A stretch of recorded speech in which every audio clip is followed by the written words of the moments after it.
All right, we are live. Welcome to the No Show. My name is Andrea Edwards. My name's Tim Wade. And my name is Joe Augustin. I'm just kind of confused by my own mirrored image on my computer screen right now. Welcome to the No Show, and it's a kind of show that celebrates knowledge. Hopefully, I was trying to find this word for the last year and a half, thinking about what I would like to describe the show as, and I don't know whether it's too pretentious to say, but intellectual. I thought might be a nice word to kind of label this thing or this endeavor as, anyway, a desire to be. Oh, go ahead, Tim. Tim will be back in his pants in a moment. Yes. Hello. Or is it curiosity? I think for me, it's more about curiosity and about looking at all angles of a story. You know, that's what it's about. Because for me, it's about keeping up to date. Yeah. Because there's so much going on, like you were mentioning before. There's so much happening. So it's like getting together with a group of friends and talking about stuff you've heard about, but then learning from them about other stuff that they've heard about, and then leaving with more rounded knowledge of stuff. Hopefully. All right. Hello. Curiosity for sure. I can't see who it is. So someone's having a chat with us, but I can't see what their name is. So you can tell us who you are. One of these days we'll figure out how to use the internet properly, and then you'll be sorry, guys. You've got to sign in with StreamYard to have your name appear so that we can see that, because we can't track that and all the different social media channels at the same time. Yeah. I can't, because I'm focusing on other bits. Yeah. Alrighty. So just for anyone who's just tuned in, so what we're going to do is we're going to talk a little bit about the news. Things have been going on in the news, a bit of an update. We have a bit of a banter amongst us, and share some ideas and perspectives, and then argue with each other a little bit. And then when I realize I don't really have a very good argument, I usually make some jokes to pretend that I was joking the whole time. And then we move on to the next subject swiftly. And then at some point, we'll discuss whatever our theme is for the week. And this week, it is snot. Snot. Excellent. Okay. It's not that. It's free speech. Yeah. Okay. Which, it's potentially a challenging conversation to have, but I think it's an important conversation to have, because there's a lot of people with a lot of opinions around free speech. And, we only decided 24 hours ago that we were going to do that because our guest is down suffering from their booster shot. And we were going to talk about cynicism, which is also a really cool topic.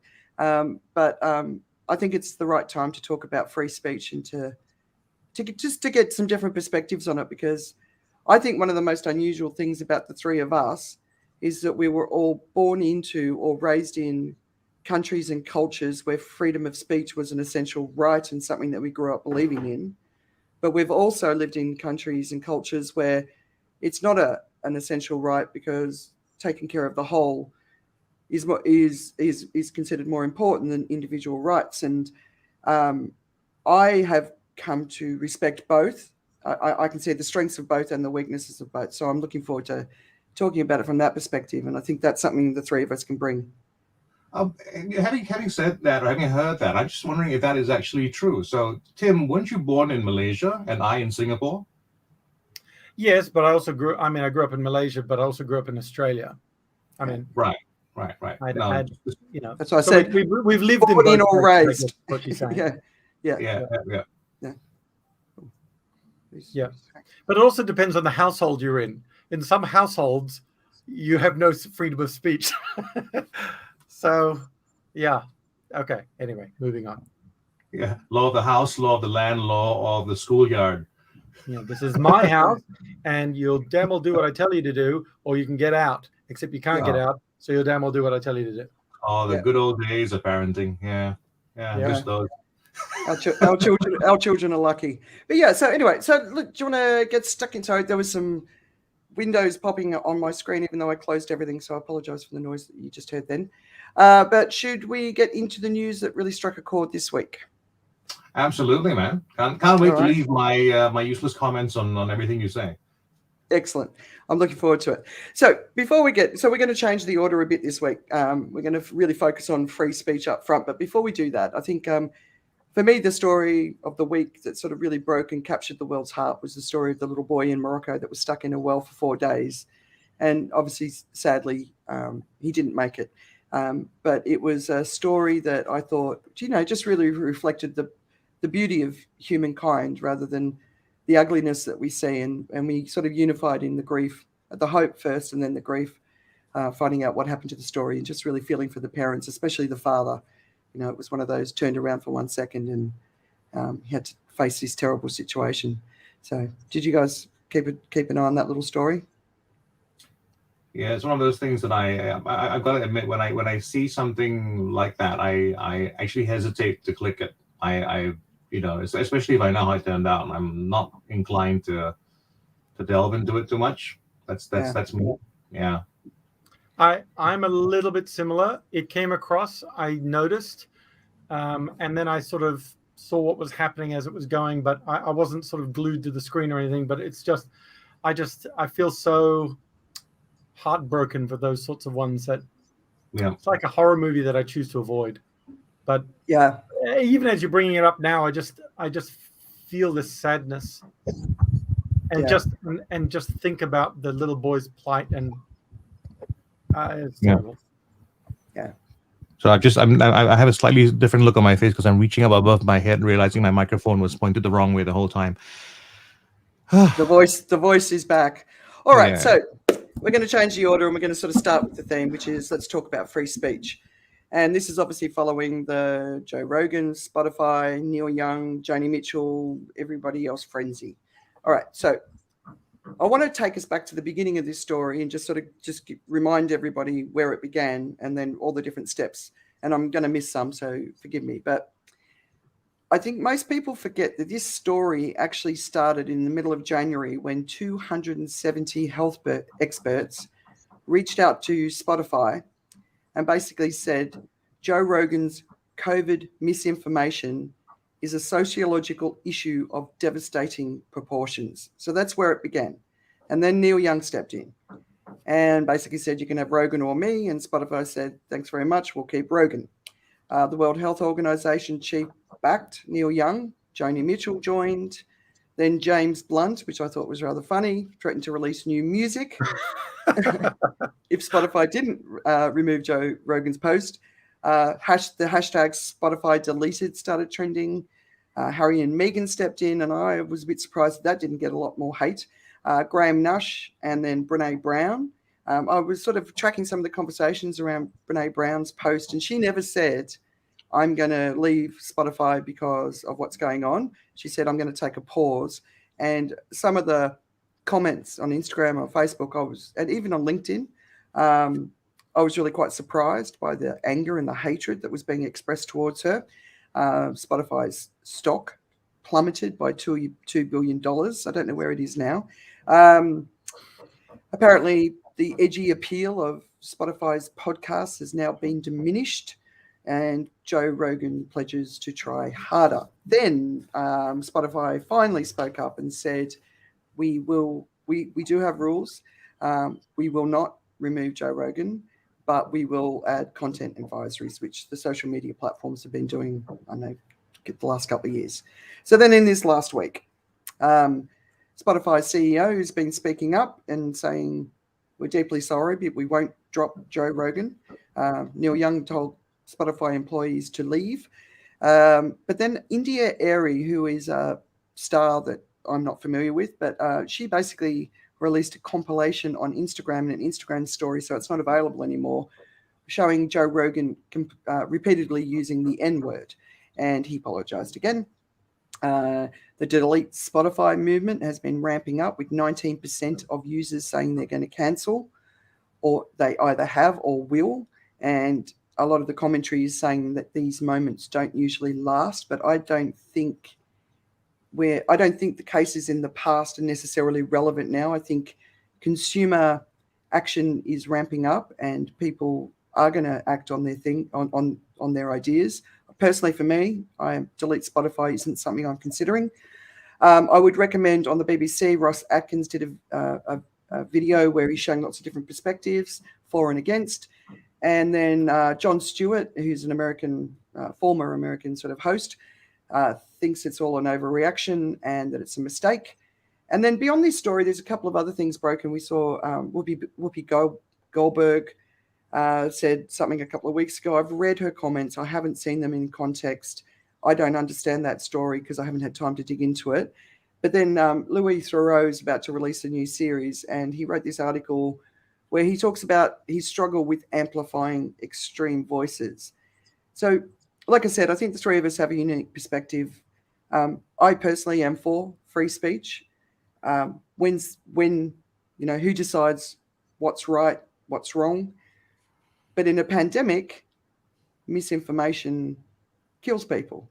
So it's a really complex thing. And I found, I don't know about you guys, and I'll hand it over to you now, but I found the passion for and against really kind of, I don't think I've ever heard the fight for free speech as strongly as I've heard it in this case.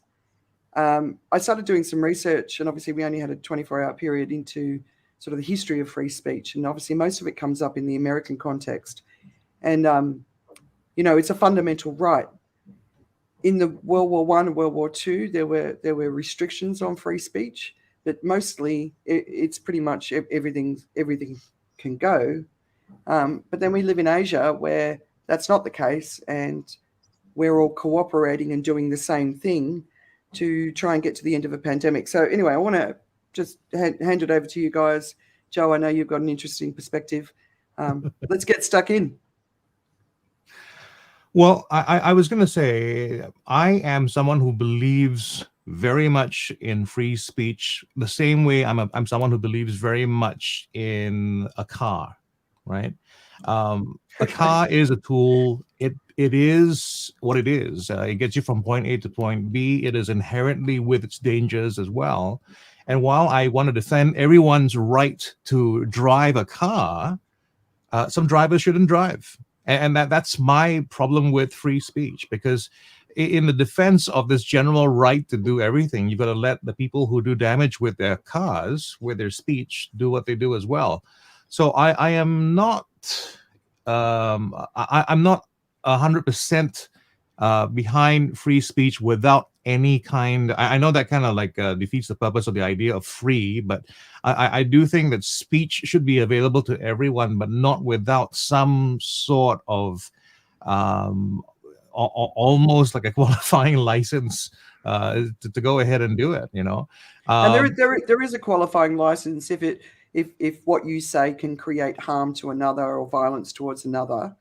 That's the rule. Well, I mean, that low bar that's been set basically is that you can't go into a crowded hall and yell fire, right? That's the kind of test that is applied to free speech, or you can say anything you want.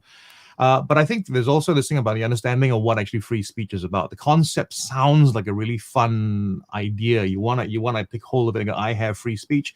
But people give it the meaning that they give it rather than what the actual meaning of it is. Free speech, as you talked about in terms of legislation, right, is the freedom to speak against government, the freedom against to speak against power in a legislative sense. But it is not the absolution from responsibility. And a lot of people take the idea that free speech means that because they understood it that way, and now they want to enact it that way.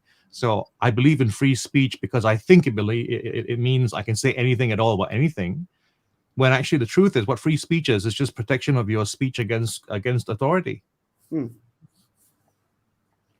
So we've been reading the same research, which is good. And I do encourage people to read up about it because, and I think it was 1945 or 47, there's a story in the US where a member of the Ku Klux Klan was taken to court and went to the Supreme Court, and he had the right to speak and speak his truth. And then the fundamental idea around free speech is it allows societies to evolve and grow.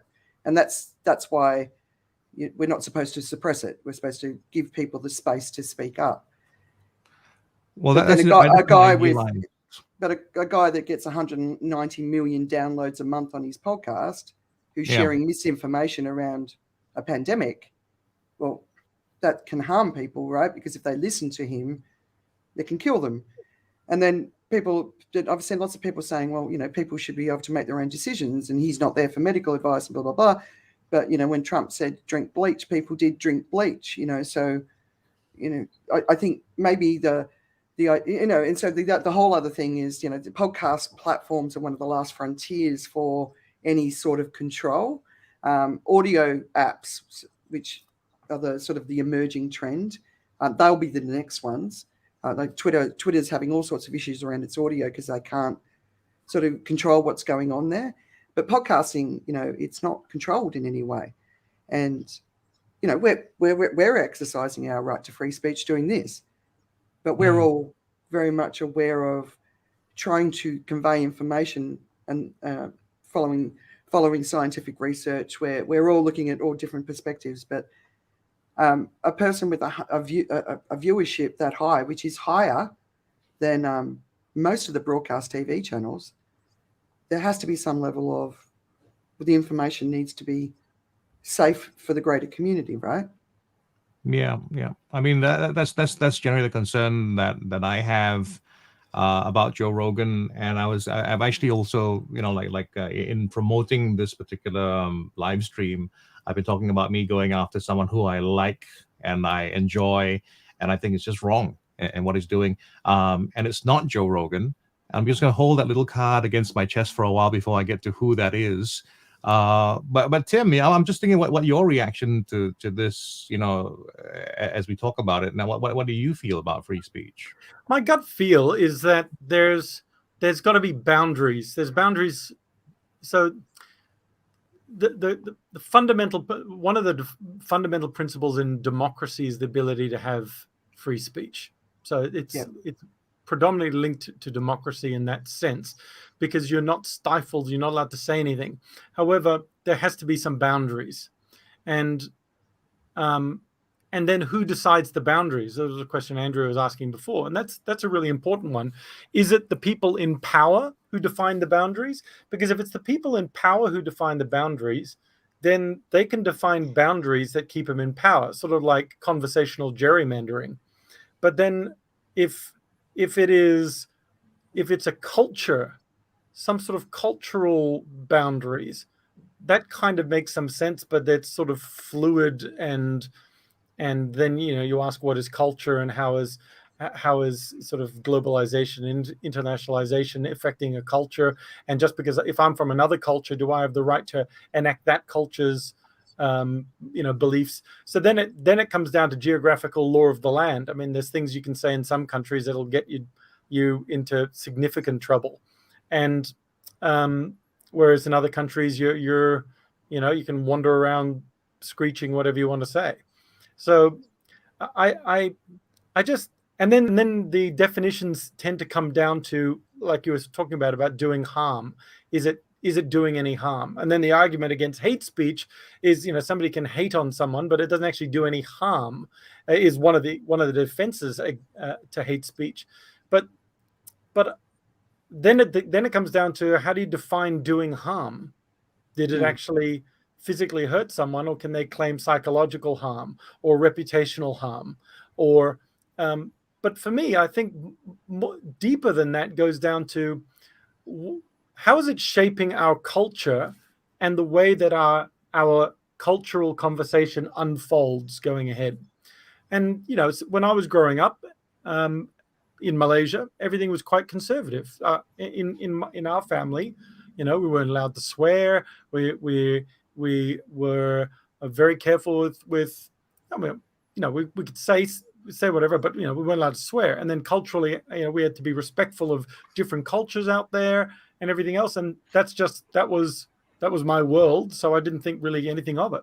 Then I went to boarding school in Australia, and some of the kids in the boarding school were saying stuff about their mothers that I was frankly shocked that they would say. And I was just like, I would never say that about my mother. And they were just being sort of street cred cool as a sort of, as best a 12 or 13-year-old could, in trying to sort of, get their, I guess, relational status or whatever happening. But the fact that was even considered permissible, even in a group of 13-year-old boys, I just thought, yeah, I was just like, I would never say that about my mother.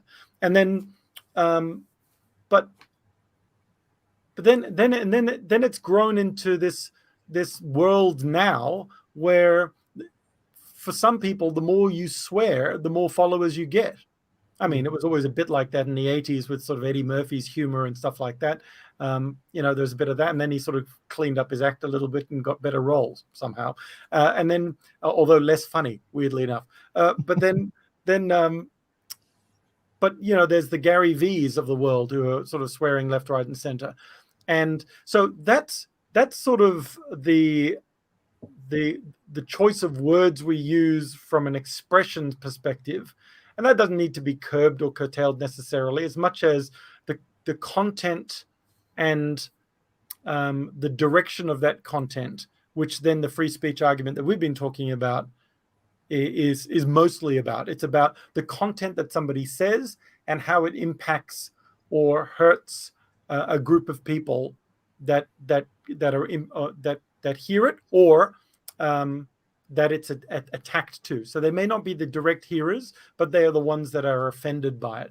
And right now we're in a confluence, I think, of a free speech argument, but also this world of hypersensitivity. And Andrea, you mentioned, somebody was expressing their truth, and for me, it's like, I've always had an issue with the expression of, you go and express your truth, because the reason why I have an issue with that is I just see it as your perspective.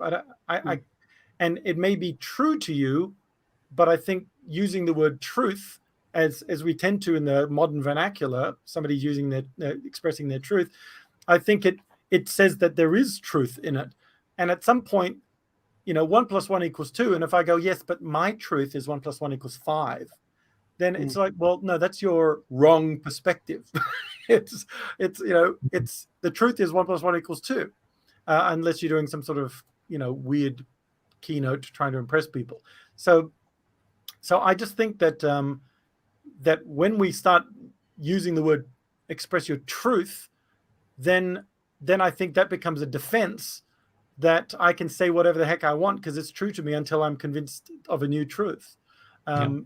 So I know that's getting sort of down to syntax, but I think that the argument is got multiple circles that are coming together, and we are living in that intersection of this perfect storm. So we've got cancel culture, we've got hypersensitivity and hyper political correctness. We've got the real need to be caring in cultures.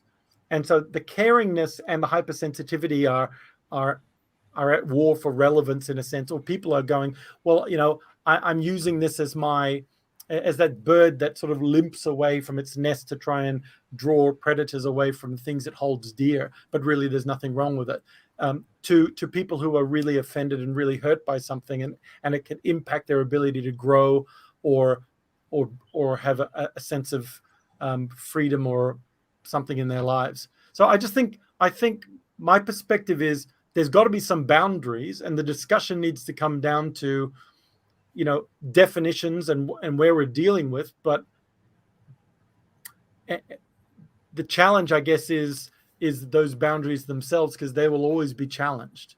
And remember back in the 80s when Madonna first sort of came onto the scene in the music video side, she was the one that was most aggressively sexual and really sort of owning her brand, and that really put her on the cutting edge of being amazing. And then as a result, but at the same time, that would have offended a lot of people. Or Elvis gyrating on television and the camera had to be up. It's been a long-standing discussion. I guess those examples are showing how mass media is now coming into play, and with social media now, it's the voice on the edge is a lot louder than the voice in the center. So is it louder? Okay. a border around the conversation if we can right now, because I think we can take it out of legislation, right? We're not going to even stay anywhere close to legislation right now, because I think legislation has become almost irrelevant to speech. I think people talk about who is who the I can't remember who it was who said it, but he says he was someone who was a bit controversial, and he says the people that I'm really scared of is not the government anymore, it's you, it's the audience. The audience is the new executioner. They're the judge and executioner of what is available and what's right to say or can be said. Yeah. Sorry, I interrupted you, Andrea. You were saying something. No. I was just the Madonna example was a beautiful example, because here I am growing up in country Australia as a good little Catholic girl, right? Madonna comes onto the scene. She's not just singing songs and more proudly sexual. She's wearing rosary beads, right? And of course, all of us girls, we put on our rosary beads and got our little tops from Target and looked like Madonna. But she was completely revolutionary. But we also had the adults around us who were just like rah about that. And I think it's such a beautiful example of when an idea's time has come, and it's about growth. And for women, it was a new way of being female that was very empowering for young females, because I was one of them, right? So I think that's a really great example of, something that was pushed down, but it wasn't really. It was battled. It was the battlefield. It was definitely pushed down in my community, but they didn't get me to stop wearing my rosary beads as jewelry. Okay. Yes, yeah. But so one of the things that I think a lot of people miss in this particular example is Spotify basically. So they were a music platform, and now they've moved into a content platform, and it's a different thing, content to music, right? And they're in a similar position to the social media companies a few years ago, when they don't consider themselves media.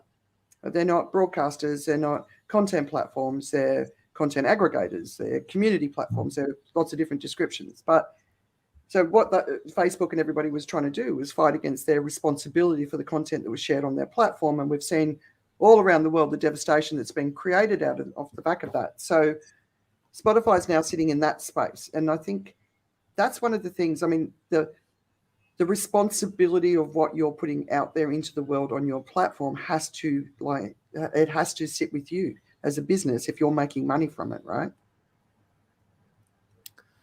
Yeah. By the way, I'm going to be doing along the way. I might be doing an inadvertent magic trick, because I've got a green cup and I've got a green screen, so this is going to look really weird.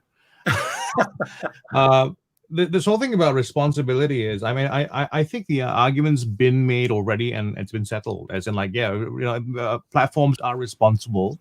They have to do something about it. They may not be held financially responsible or culpable, but I think there's no disassociating them from their responsibilities, which is why Facebook is doing what it does right now, and Twitter does what it does as well, because I think it's been established that that's not that it's not an acceptable position to say that, I'm just the gallery where this art happens to be hanging, because you do have the ability to say this is not appropriate, right?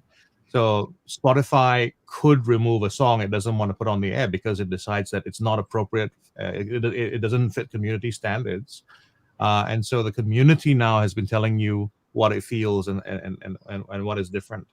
I actually do think about this in terms of how what real impact this story has had, because I think when I hear about Spotify and I hear about hashtag delete Spotify and that movement, I think of the story of the 5 frogs around the pool, and then the question is, one of them decides to I can't remember how 5 of them decide to jump in. I can't remember the analogy now, but the essence of it is to say that people can say they'll do something, but they probably don't.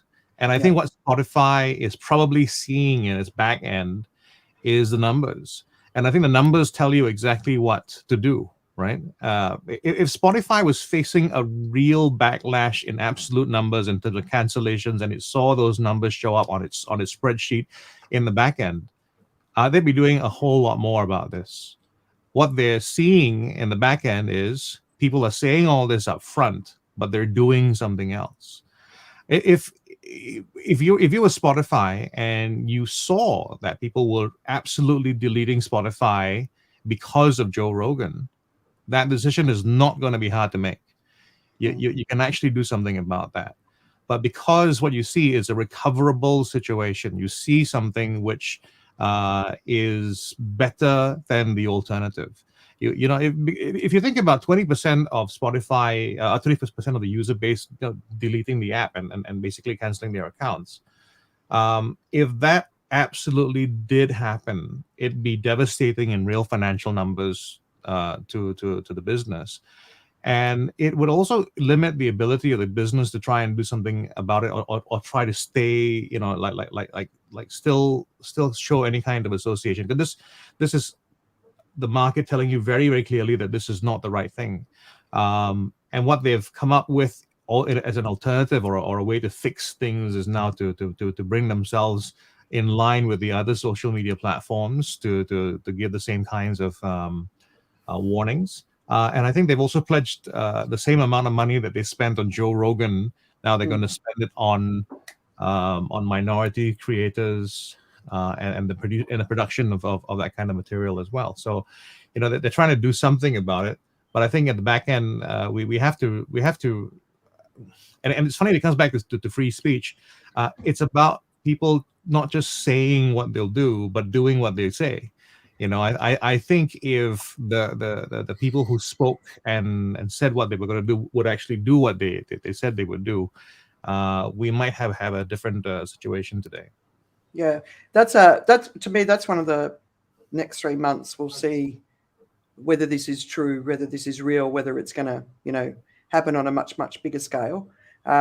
Because, you know, there's the media sort of talking about these movements happen and then they kind of quietly disappear. But as we were talking about the trust barometer last week, the consumer is changing. The consumer is starting to take more responsible decisions for the businesses that they invest their money in. And, you know, we've seen with Meta in the last week, their numbers have fallen for the first time and their profits are down for the first time and all that sort of stuff. So we are in a different time. And so I reckon in the next 3 months, if it's going to be a real movement that really is going to act, we'll see it. But it's too early to know that for sure. I also think that we might be misattributing what all this is caused by, right? I mean, there's been a lot of stuff happening across the board in terms of the tech world, in terms of the market. It's a broad correction of the market. It's been going, I mean, in terms of business, right? It's been in terms of the stock market, it's been overheated for such a long time. People have we're flying on fumes, right?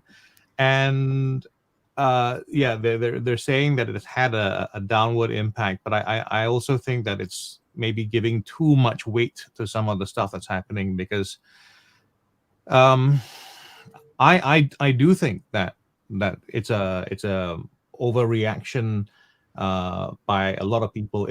We tend to be, because we're such social creatures, we want to be on trend with our anger as well, right? So if everybody is upset about something, we all feel like we have to have some sort of take on it, because we don't want to be the only person in the room. Because like free speech. I'm sorry. What is that? You know, you don't want to be that person, right? You want to have your view, and you want to try to have the view which is going to be more acceptable to the room. So people are borrowing, you know, what they should be having. I mean, you have people like Neil Young, who so-called made the big first move, you know, in terms of being a musical artist. Who took this big leap forward and what have you. And again, because we like the story of it, we just said, there you go. There's an artist who's standing up for his rights and putting his money on the line and this and that. And then you read a few days later that, oh yeah, well, what Neil Young had done previously is he sold off half his catalog and this and that, a 9-figure settlement and this, and he's already put the money in the bank. So making the political statement didn't cost him anything really, or it didn't cost him that much. it's a funny thing how we try to we add this again, like the idea of how people adapt the idea of free speech, right? We take the story, we interpret it, we think it is what it is, and then we try to perpetuate it from that perspective. That now this is the truth. What I perceived as the truth, whether or not it was the truth, what I perceived as the truth is the truth moving forward. And so you have other artists who are coming along, who I think are maybe making much bigger sacrifices than Neil Young, because Neil Young famously is actually pretty savvy in terms of handling his digital rights, and he's been working on that for the longest time. Like I said, he's been a little bit of I was going to say a different word, but he's been adamant about streaming and quality of streaming and all that, and he's made a big deal of the whole thing. So yeah, I think he's set up a lot better to handle the storm that he set up for him, that he sort of created. He didn't really create the storm at a cost to himself. It wasn't expensive to him. Right. So that's an interesting take, but I don't know if you noticed in the last week, he's taking on the boomer conversation around the environment. Did you see that? He basically not just delete Spotify, leave Spotify, but he's also talking about all the big banks that everyone should take their money out of and move it elsewhere, but he's talking to people in his age bracket that it's time for them to do whatever they can to make sure that they're doing the right thing by the next generation. So I don't know. I think he's at the beginning of maybe it's emboldened him into a new phase of his life as an activist and he's targeting that generation, which, he can speak to. There's a lot of freedom that comes with, first of all, being old, and secondly, having a lot of money to go with it, right? So apparently, this nine-figure deal for his music catalog, and he's old. So he's not only got the grandfather on the lawn factor running for him. He's got a whole lot more of FU money too, right? So he's got a bunch of money in the bank. Now he can really be a crazy horse. Yeah, get off his lawn. Yep. But so in the Financial Times, one of the comments was, this is a presenter who is genuinely open-minded, who this is Rogan, of course, who seeks out all sorts of opinions rather than blindly following those of a particular tribe. And, that's sort of from the Financial Times, I thought that was a kind of an interesting perspective. Newsweek, he's producing content for people who want to see their own skepticism reflected. They are not going to him for medical advice. They are going to him to hear how other people think. And both of those are very valid comments. And then this guy from the New York University, the notion that he has such a large audience being constantly confused, fed this information, it is just too much. It's harmful to our ability to, if not end, at least diminish the impacts of this pandemic as soon as possible. And to me, that's the key bit. Yep. Yeah. Yep. So then, do we go back? Do we regard the pandemic as a World War I, World War II, sort of boundary incident? Yeah. Or at least talk about that as a boundary incident. But then, does that create a precedent to sort of boundaryize conversations about things that see somebody get, Pfizer just announced that they're going to make $100 billion profit because of COVID. $100 billion. Yeah. I mean, that's amazing. So, amazing, and except they still haven't given the rights to countries around the world to their vaccines. I'm not saying they're amazing. I'm just saying that's amazing. That's an amazing, there's an amazing amount of money. So as a result, if you create these, I mean, when people were, when they were coming up with the vaccines, there was times where there were these plants in India that could produce it quickly in India, that were pristine, proper plants to produce these sorts of things. And they were empty because they didn't have the rights to produce it, because people were protecting the $100 billion. They were protecting, they saw that this is a waterfall of cash. This is the moment. And so to stop giving it away for free meant that, they get to make 100 billion. But the thing is, and we're still in a pandemic because of it, right? Yeah. So So then having a boundary around that could lead to that. Could lead to extending the pandemic, but having the boundary around the misinformation can also get people to go, yep, fair enough, need a jab, let's go and do it. Yeah.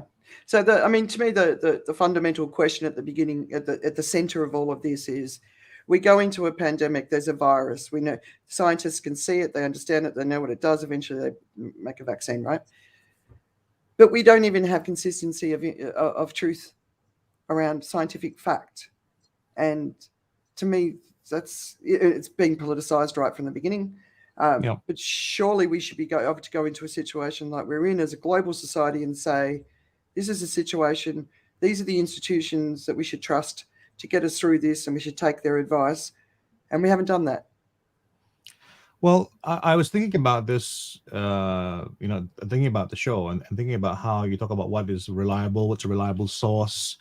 And if you follow the advice of the reliable source, that it should lead you to a good place. And this is often brought up, and I have friends who are, I guess maybe embarrassed, or they wish this was part of their particular story. But if we follow the advice of the WHO circa March, or about February, March 2020, we still wouldn't be wearing masks. So but well, hang on a minute. But I think it's fair. I think it's fair for an organization to make a decision, the best decision they can, based on the information they have at the time, so long as they're brave enough when new information comes in to make a new decision. And I think they made a new decision. So we can't shoot them for that, because at the time that seemed to be reasonable. And then they made a new decision to go, I'm sorry, that was wrong. It's this now. Yeah. Well, the point I was making is how it's again about the story we bring into it, right? So a lot of people carry the idea around with them that science is static. They think that science is something which is, once it is written, it is in stone, right? And they have that story with them, and they apply that story to that situation. So now the scientists come along and say no masks. And then a few months later, really literally, they figure out yes masks, and now that story has been broken in their mind. So they are thinking now who do I trust? Because you're not being scientific. And when the truth is, among the scientists, it literally is this. Like the world looks at people who behave scientifically right now because of the information coming in, as people who flip-flop. When really what they're doing is, okay, now I have the new information. This is the best I can do with that, as you were saying. So as you're constantly A/Bing, A/B testing along the way, you're going like, okay, now this works, so we move aside from that and we go to the next thing, right? So that's the thing, and that's why I think there's again back to the analogy of the car. If you're not someone who can really fully understand everything you're talking about in terms of if you're going to regard or speak about science, you don't know enough about science, it's dangerous that you start. It's dangerous that you start leading a group into a way of thinking about science, for instance, right? Which is again going to point back directly to that guy I'm going to speak about later on in the conversation. No, you can talk about him now, because we're talking about him. Talk about it now.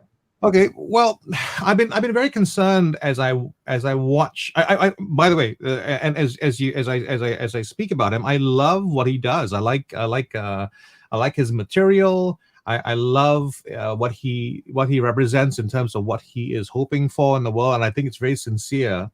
That he would like everyone to be truly free. Okay, wait. So, Andrea, who do you think he's talking about?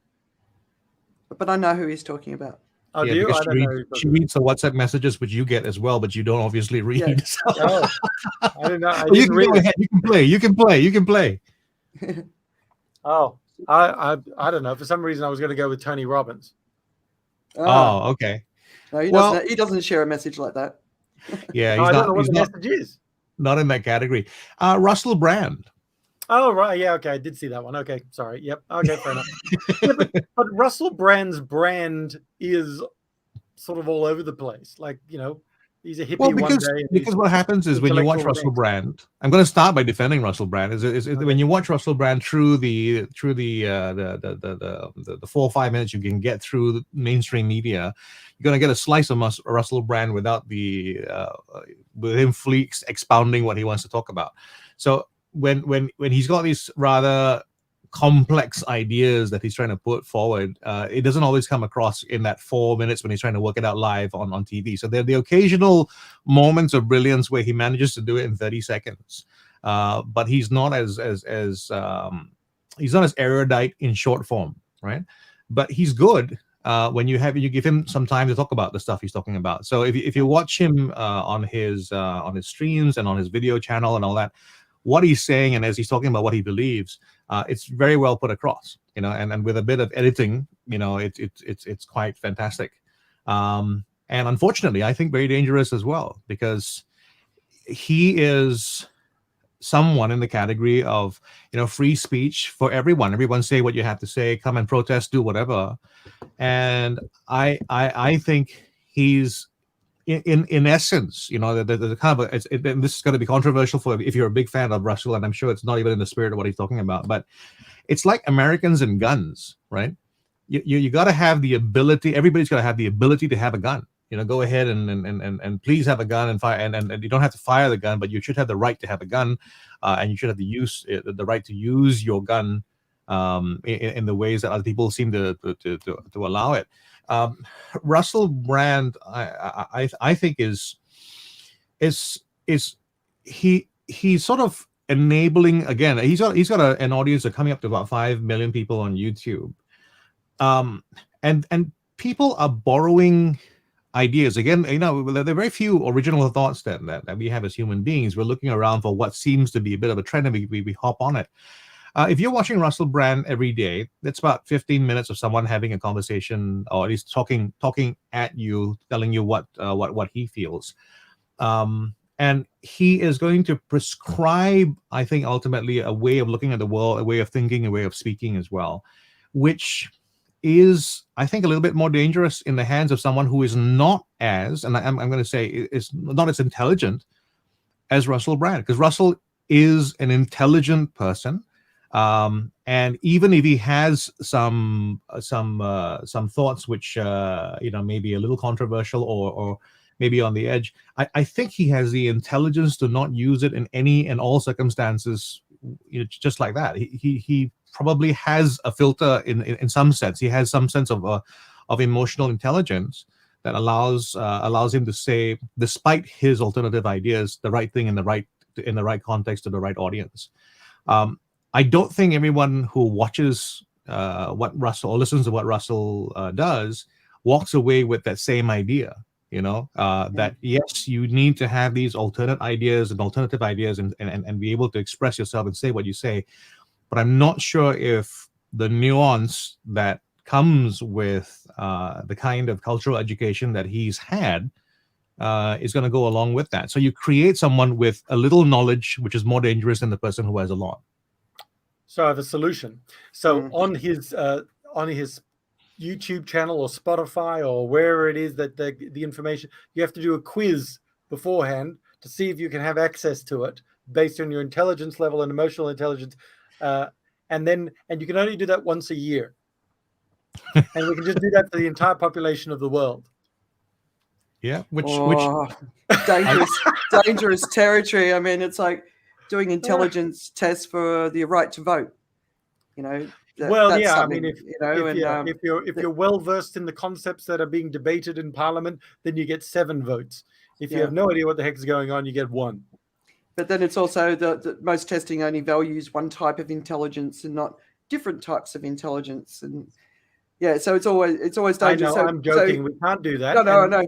But Russell to me is an interesting one. I actually don't enjoy listening to him. Like when his podcasts, I've subscribed to a couple, and I always try. But I do enjoy listening to people who say things in ways that I don't think about. I don't think that way. So I like that, how that stretches my brain. So I enjoy the differences and I can see, what's his name, David Icke. I accidentally read one of his books like a decade ago, right? Yeah, no, literally accidentally. I had no idea who this person was, right? I turned the corner a little too fast and I fell into a bookshop, and in the bargain bin, right in my face. It was on top. Little It was Book on of top. Calm. It was on top of a piano at a rental property that we were in, a short-term rental, and it was a couple of weeks in. My husband's like, "What are you reading him for?" I'm like, "Well, what? Do you know him?" I wasn't even saying his name right, and of course, every English person knows him now. He's very well known around the world, but he's the lizard people person. You know that, right? But I actually really valued reading him, even though some of the stuff he says is crazy, but I love the crazy. But then when you read someone like him, you can't help but see the world with different eyes, and news and information with different eyes, because we're not always getting access to the truth. We're only getting access to one point of view. Wherever we are in the world, we'll be getting our country's point of view, or the the people. If you're English speaker, you're going to get Curated. the Western. Yeah, right.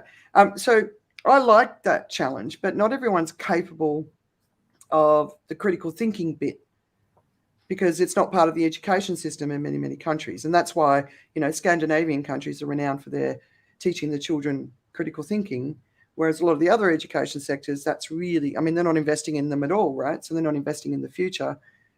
But as long as we have critical thinking within our societies, I think freedom of speech is fine. And you're always going to have people going off with the nutters, and you're always going to have the extreme views. But I don't know, when, early feminism, a lot of people look at it, that was an extreme view. But when you reach out to that extreme, the girls burning their bras and all that sort of stuff, they obviously only had A cups, right? It's true, like a double D cup. You're not burning your bra, right? But what that does is it moves normality into a center place, So yeah, one extreme, the other extreme, you can create more of a center. So I welcome. That's why I suppose from this perspective, I do welcome it. But when it comes down to a pandemic, there has to be a source of truth that the world accepts, and that's what we don't have. We're having conversations around ways to treat COVID, and so many of them are not true. But the people who believe them to be true will still stand there and tell us, like if they were here, they would say that they work. But there's so much more proof to say it doesn't work. Whether vaccines work, well, the unvaccinated are 15 times more likely to have severe complications if they get COVID if they're not vaccinated. The data's there, right? But I don't believe that. Well, what can I can't convince you of that if you don't believe it, because it's scientific evidence to prove it. So does that have a right to exist, that opinion? I think what we and this is a common thing that I have with my wife, right?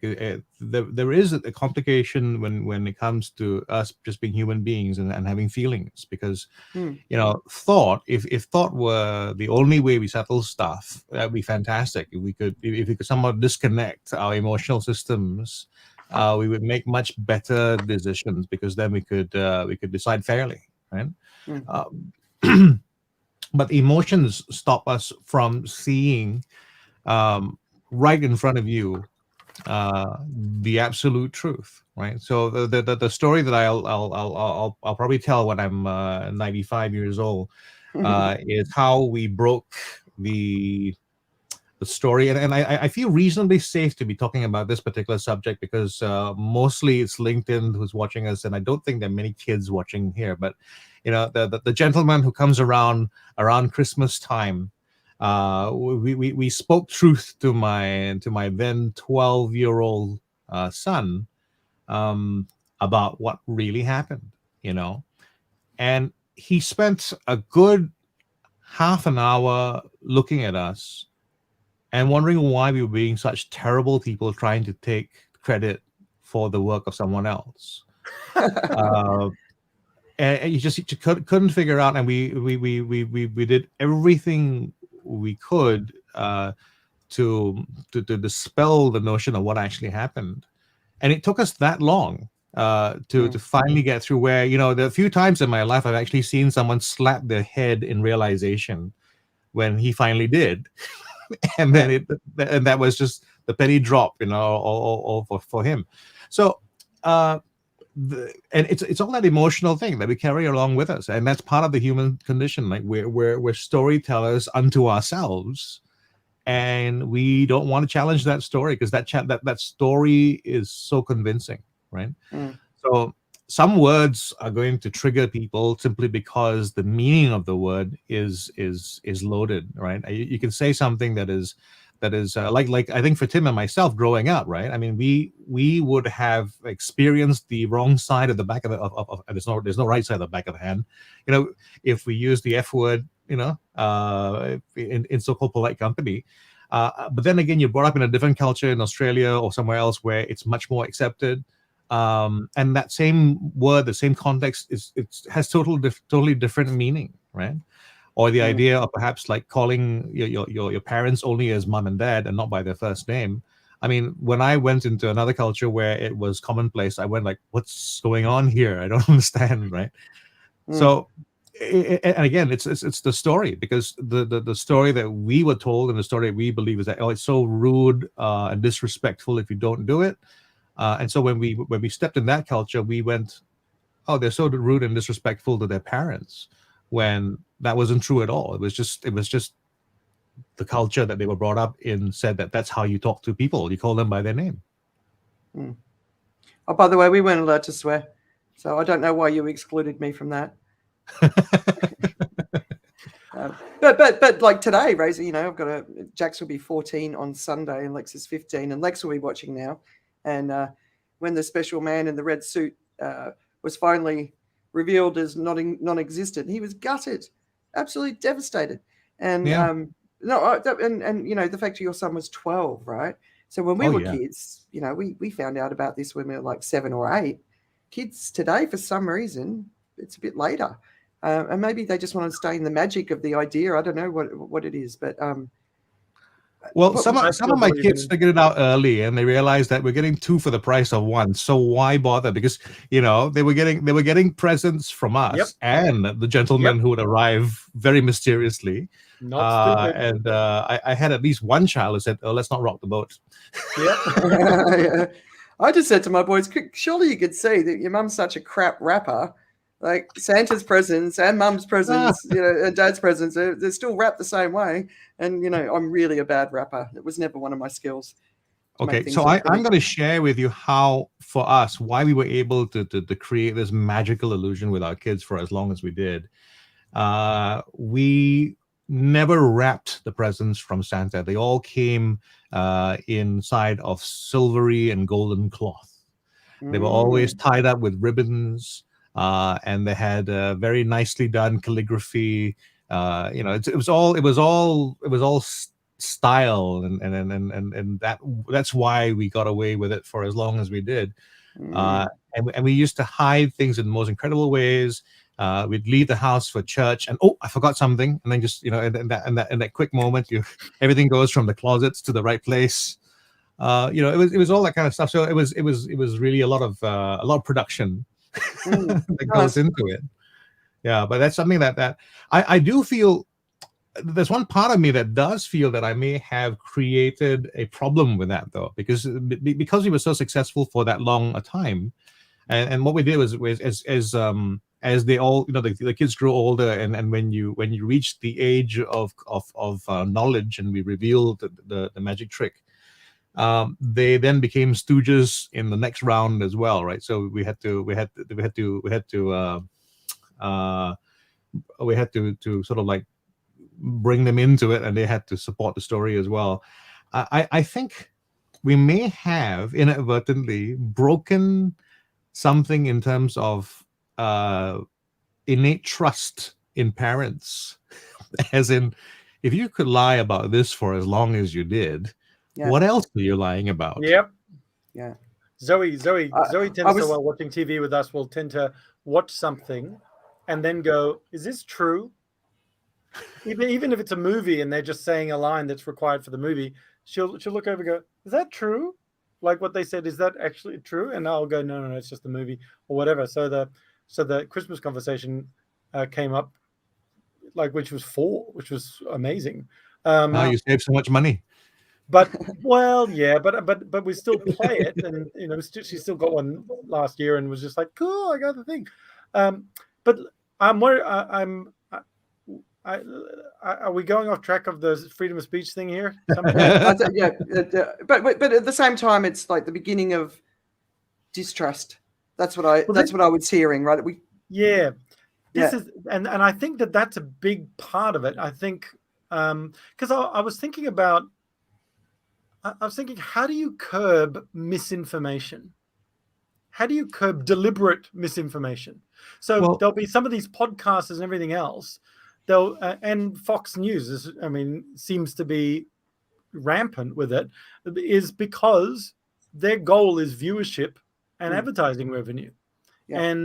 And if the misinformation creates tension and argument and more people glued to the screen, that's serving their KPIs. And so how do you, the only way I can see to do it in that sort of environment is financial penalty, because that's the sort of thing that would curb behavior. And it has to be significant enough financial penalty commensurate with the option of just paying the penalty and keep doing it. So it's got to be commensurate with the amount of revenue that they get from the misinformation to dissuade them from doing it. But I see that that's got problems as well. Yeah. So then we're back to, and then you're kind of back to, if it's just nonsense, turn off the television and go and watch something, or change the channel. Yeah, that's what a lot of these people will say. It's like, well, if you don't like what we have to say, that's fine. If you don't like the fact that I take my shirt off, then change the channel. Which I guarantee, if I did take my shirt off, everybody would change the channel. So but you know what I mean? So it's one of those. I think the analogy of gun control is a fantastic one, because I think they're actually the same discussion in a lot of senses. It's in a sense. In a sense, gun control is like, everybody should have the right to have the gun. Everybody should have the right to free speech. Everyone has the right to do, but you're not supposed to shoot people. Yeah. There's something about that, and if I could just throw in something else that goes along with that, which might surprise everyone who's watching. Did you know that there are actually more guns per capita in Canada than there are in the US? Per capita. Yeah, as in like I was just blown away by this, but as in like the Canada actually has more per capita. They have more guns than the US, but the numbers are still true about gun crime and all that. It's the US is much higher up. So that there's something to be said about not just the principle or the idea of free speech. For instance, if you're going to use that analogy and then apply it to guns, and then take one step into Canada as well, Canadians tend to be also a little bit more polite in terms of how they speak. That's just one of the, it's an interesting sort of, to me, there's something else to kind of find out in terms of what's going on underneath there, right? It's not just about the guns, it's about the way that people are with the guns. So I think Canadians are the same with the words, and it's just how they are with the words. So the gun numbers don't match the crime figures. So basically what you're saying. It's a completely different thing. If you were to try to make, it's always been said, like, if you talk about the comparisons usually between America and Australia, because Australia made the big change about guns and all that kind of stuff. But there's I think an even more interesting study about what's happening between the US and Canada as two countries next to each other, where the numbers are actually heavier in terms of number of guns per capita, and why it ends up being a different outcome in terms of crime and even, the argument's always about, like, even when it comes to self-harm, the numbers are strangely not commensurate, right? You'd imagine that, well, more guns, more suicide by gun. Well, it's quite simple the simple answer is there are more bears per capita in Canada. But there's also other social things to factor in, like drug use, legal and illegal. There's so many different aspects to it. But to me, the freedom of speech thing, as far as the whole podcasting and what kicked this off, right? So the media used to have an agreement, and there was only a couple of players, right? So when we grew up, do you guys still remember only having 2 channels? And then there were 4 channels, and now then there were thousands of channels, and then the internet, and then it's the explosion, right? And in the beginning, there was almost like one point of view that was represented in different ways to different audiences, but essentially there was one point of view being represented, right? And so what we've got now is we've got millions of points of view, and there's no central consensus of what is right and wrong. So we've just got millions of points of view, and like Tim, we were talking about it with Sam, like that village sort of idea. We don't have a truth anymore. We're not all anchored into the same place, right? We're all in different places, and we the whole cycle of distrust that we're in, distrust the media, distrust the government, looking at business leaders to drive the change in the world. Even within our own families, it's all over the place, and just this last week, the religious discrimination bill that was going off in Australia, and just watching how my Australian community were responding to that. And, it's been shelved, right? But the only people that really suffered in that process were the children again, the trans children, who were already struggling with who they are, right? So we're not anchored anymore. And but then we come into parts of the world like Asia, in Singapore, and I do think that central sort of core, we're in it together, let's do it. There's a couple of people who are not happy with it, but the majority of people are all doing the same thing, coming together as a society to get through a really, really difficult time. And a lot of countries, especially the democratic ones, they don't have that. And the whole freedom of speech thing is a big part of what's going on at the center of that. Even though I believe in it, I think it's creating problems, and it's making the pandemic go longer, and it's frustrating. But what are we willing to sacrifice? Who decides? Who decides what's right and wrong? But to me, scientific fact should be able to be accepted, but it also should be allowed to change as they learn more, because they're learning more, right? So I don't know. Well, for me, freedom of speech is there's a price mechanism to it, right? Because you say, if you talk about the freedom of speech, you believe very much in it, and you can say, I'm free to say whatever I want, except when so and so is around, or except when that there is a pricing mechanism built into it. So there's the amount of authority about the person that we're speaking back to, or who is representing what we say. Like, for instance, right? I can say something right now which is going to be a little bit more controversial, let's say in the medical sense, right? So if again, because what I do is I keep dipping into different pools, I've got the flavor of remdesivir on me somewhere, and you can smell it on me. It's not I don't actually have the freedom of speech to bring it up with a group of people who think they know the science. Like I've had friends online who try to essentially shout me down, talking about what's happening with vis-a-vis remdesivir. So the long held and still sort of I won't say idealized, but it's presumed to be the outcome of it will be that they'll find that there is no redeeming quality to remdesivir, right? There's no reason that anyone should be using it anywhere. And I think the article you shared as well talked about how people cherry pick different stories. They cherry pick this story to highlight this or that or whatever it is. But I also look at it and go like, well, people also do cherry pick the other way around, right? You have India with the stories that they've had around the use of it, not just in a isolation, but we don't want to look at those numbers because they don't seem to support the story. Whereas we're happy to look at Brazil and Peru and say, well, they used remdesivir and the numbers were high. So, well, no proof. Sorry, and we've had things like this hasn't taken off YouTube, so I have to assume that in some sense that it must hold some water. There's a study that's being done right now currently, and it's one of those things where those who presume that there's nothing to it go like, why are you bothering at all? But those who don't will continue with the study. So there is a study being conducted by Oxford right now, which includes not just remdesivir but a whole bunch of drugs, where they are trying to understand through a double-blind trials the effects of different drugs on COVID.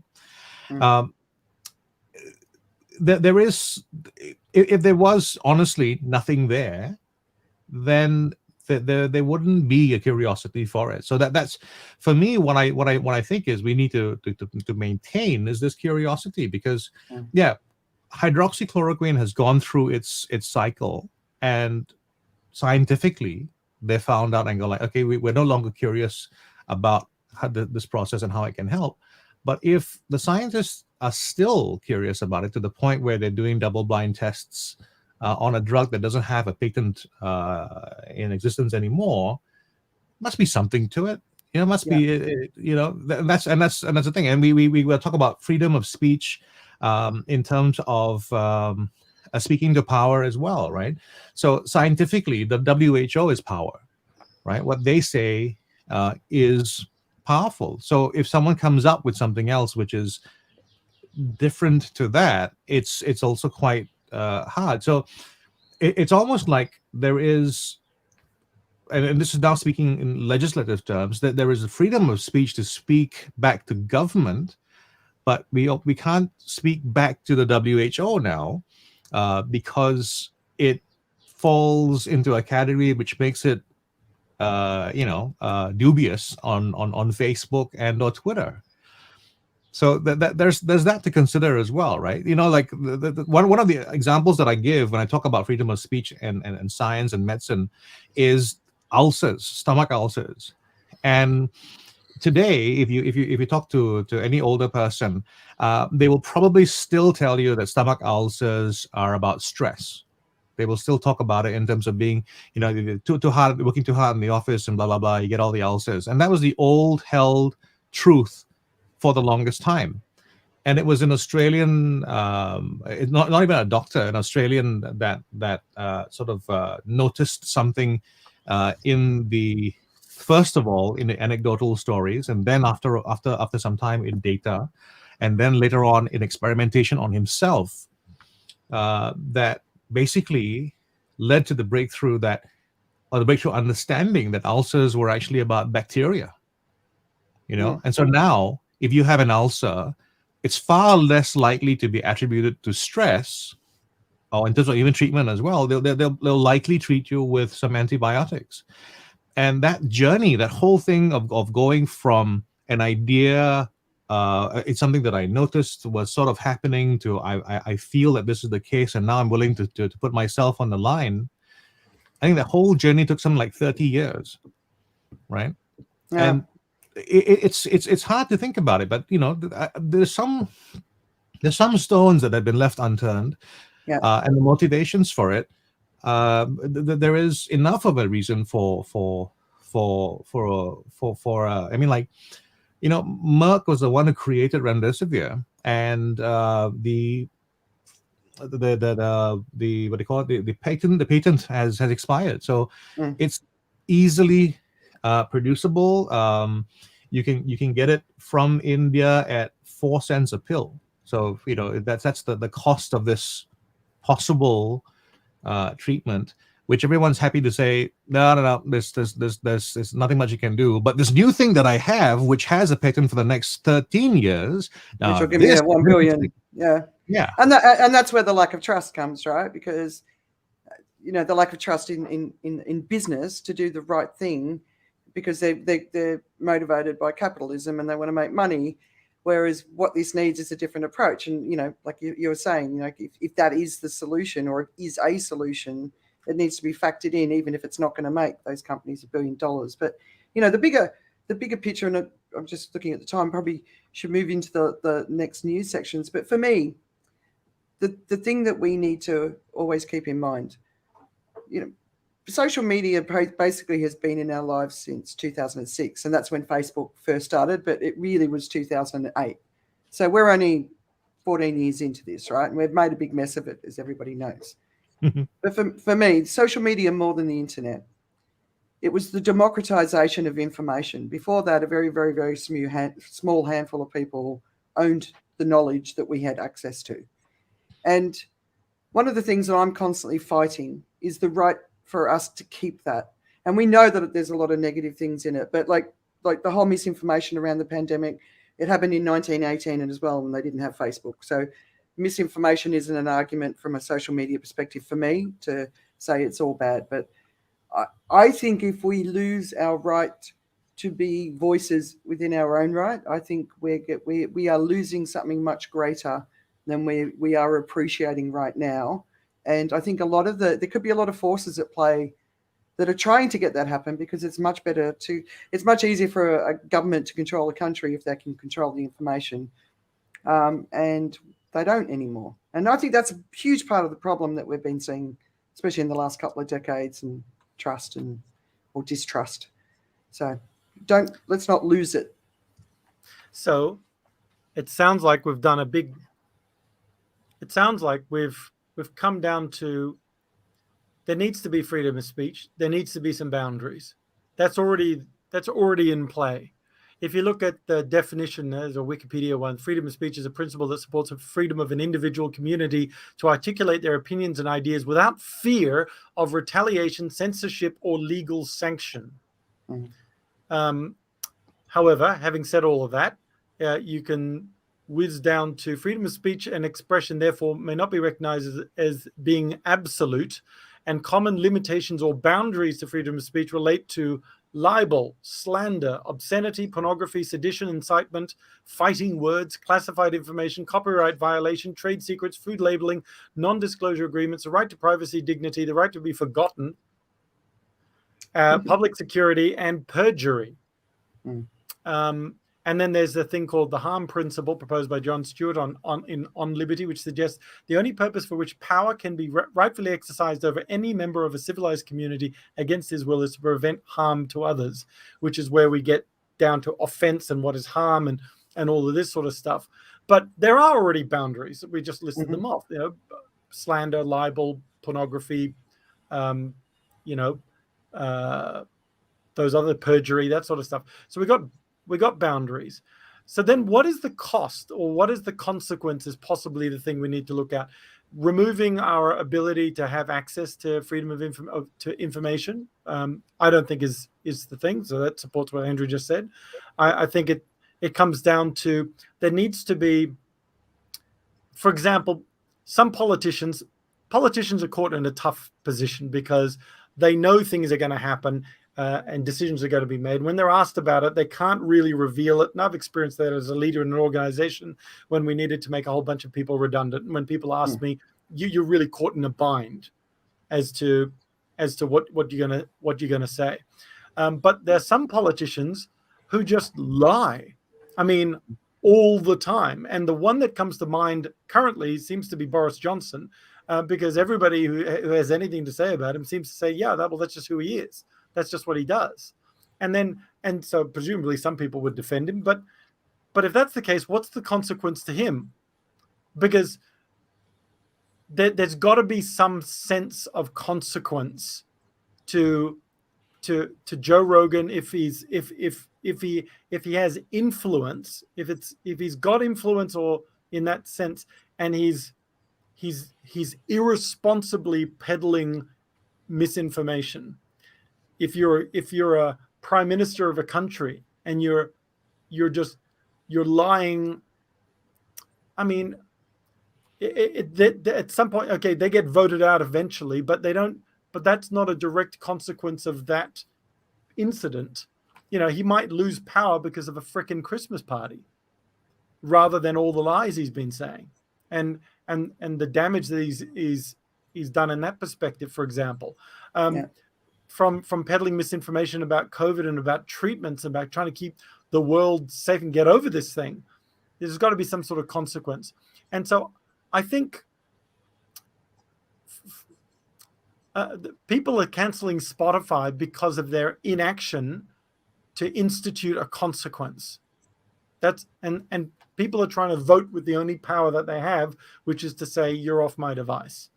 And so it is impacting them financially. It has from to like significant percentage drop.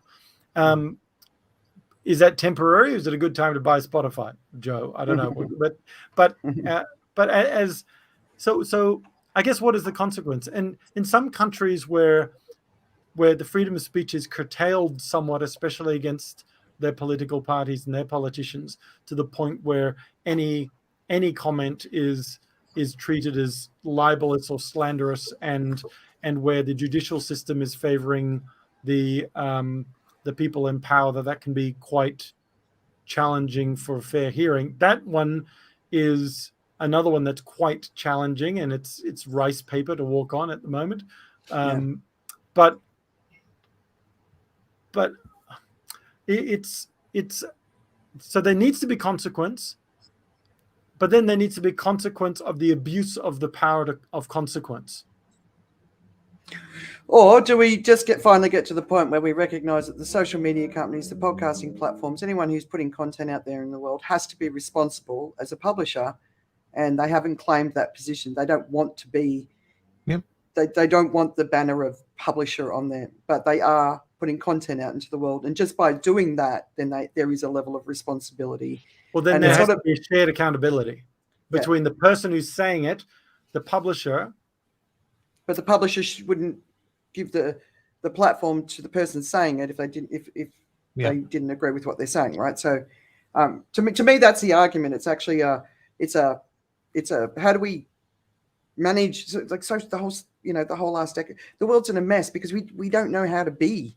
None of us know. You watch all the people raging and screaming, and I've just been working on some content about how to step back from the rage, and people don't know how to do it. I watch people get triggered all the time, and I'm like, why are you even talking to that person? You don't even know them.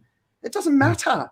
Like, it does not matter what they say. It's just their opinion. Like, it's okay for them to have an opinion, and they're commenting on somebody else's profile, and then you're I'm like, stop it. You don't need to get involved, So I think our bigger challenge is we've just got to all work harder, right? We've got to work harder. If these people out there with the, what was it, 190 million downloads a month, then we've got to help the scientific community in all ways get better at bloody communication, so they can go out there and put their voice out there and be trusted and be heard, but do it in a way that people actually want to hear them.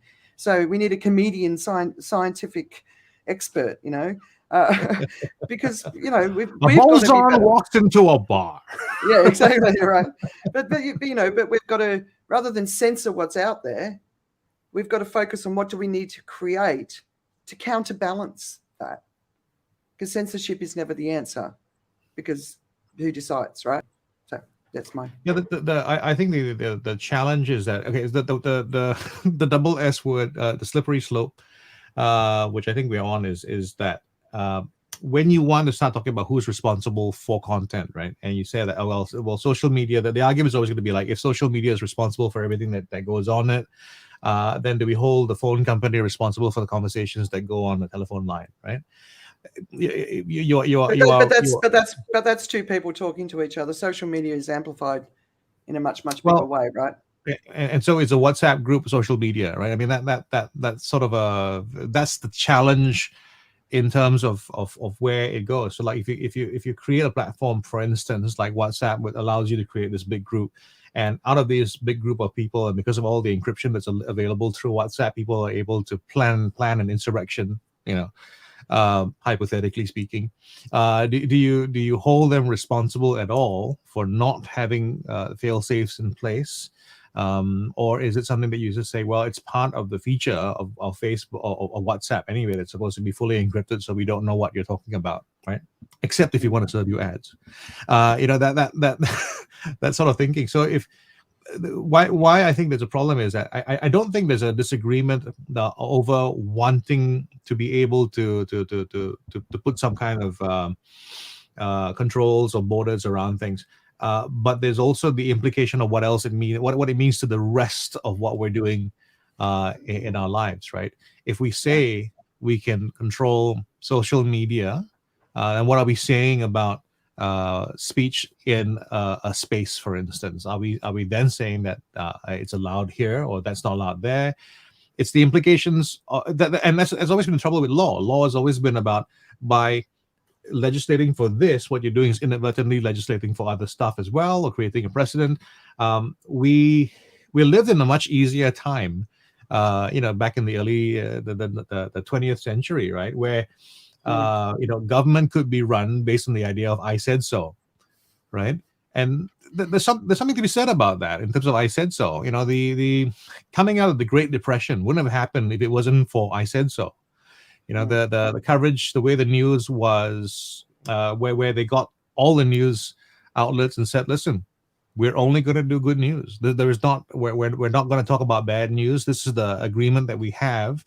And basically, as horrible an idea as it might sound like to anyone in today's context, America lied its way out of the Great Depression. That's absolutely what happened. They said it was good and it became good. That's what they did. And would you say that it's wrong?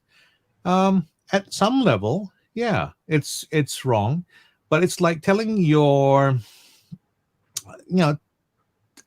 I guess telling your spouse as they leave the house and go like, how do I look after they spent an hour and a half getting ready for that? Saying, you look fine. You say you look fine. Yeah. You don't say anything else.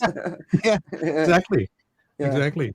Yeah. So, I mean, none of this is simple. And that's why, we really want to encourage everyone to just read. I had some activity on some of my social media pages. People were so passionate, so fast. And it actually took me by surprise, because to me, the story was only just beginning. And the story hasn't ended, but it's part of a much, much, much bigger story that's been going on for a long time around controlling information and controlling what's out there in the world. And it's about the pandemic, and it's about social media, and there's so many different aspects to this. And I think if we can all be paying attention, we can follow the journey and make the right decisions, because all white men are not the right people to work out what the right solutions are from a social media perspective and digital platforms, because they don't use it. They don't know it. The digital natives, our children, right? They know what it's all about. They know it's in part of every part of their lives. So legislating, censoring, all that sort of stuff, I just think we've got to be super careful, but we've got to pay attention to the bigger story that's been playing out for a much longer time. Yeah. So we best get to the news and talk about the big stories that have happened in the real world now. Yeah. All right. So COVID. Let's kick off with COVID. So the first one, a Vox article. Look out for the headline: How COVID-19 vaccine succeeded in saving 1 million US lives in charts. So have a look through that. But that was the article where I referenced that if unvaccinated are 15 times as likely to die from COVID-19, and this is according to the CDC. CDC, yeah. CDC, yeah. So it's CDCP, man. But there's another article that came out of Australia. So basically what was happening was the people who were getting COVID and being impacted by it were being represented with these circles, right? So because more than 90% of the Australian population has been vaccinated, that circle was much, much bigger than the unvaccinated circle. So it looked like people who were vaccinated were getting more COVID than the people who were unvaccinated. And so basically what they did was they changed the chart to show, so 3.55 people per 100,000, if they're vaccinated, have severe outcomes. 91.1 people out of 100,000 have severe outcomes when they're unvaccinated. And so this information, the way it was presented, it was being used by the anti-vax movement. So that's another really interesting one. I don't know if you guys have noticed, Reuters has been doing a series of weekly updates on the latest research around COVID, and they're absolutely front and center right from the start saying this is not peer reviewed, but it's all from a credible source, and it's just got to go through the next stages. So they're obviously confident enough to publish it. So first of all is one of the symptoms. So there's going to be a lot of COVID death in the future that won't be COVID, but it's going to be linked to COVID. And this is part of the long-term story of what we're seeing. But firstly is Alzheimer's-like changes have been happening in COVID patients' brains. So they're starting to see that. But the other one is the risk of new heart problems jumps after COVID. And this is mild COVID or severe COVID, strokes, heart attacks, blood clots in the lungs. So this is an interesting thing. And if you've had COVID, don't panic. It's obviously a thing that you just got to keep an eye on if you're feeling sort of fluttering in your heart or unusual heart symptoms, or, go and get a checkup once a week to make sure your heart's all right.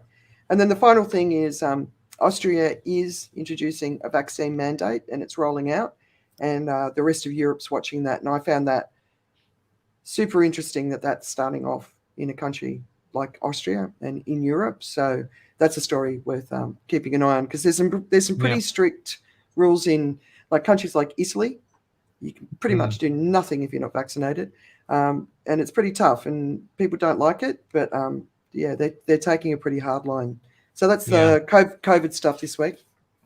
The funny thing for me, just from a comedic point of view, I'm terrible to think this way, but I always think that if you're going to be in any part of Europe where you're going to put out a mandate, do it in an Austrian accent. That's always taken much more seriously. Nice. Because the virus will be back. Nice. Austrian is Arnie. Okay. Have you seen Arnie's? I will do it for $5 million.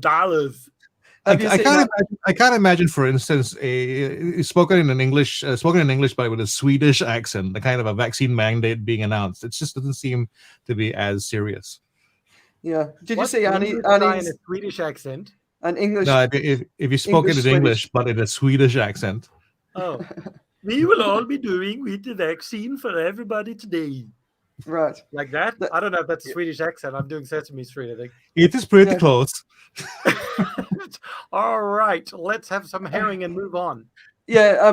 But did you see Arnold Schwarzenegger and Selma Hayek have done a new ad for BMW electric cars?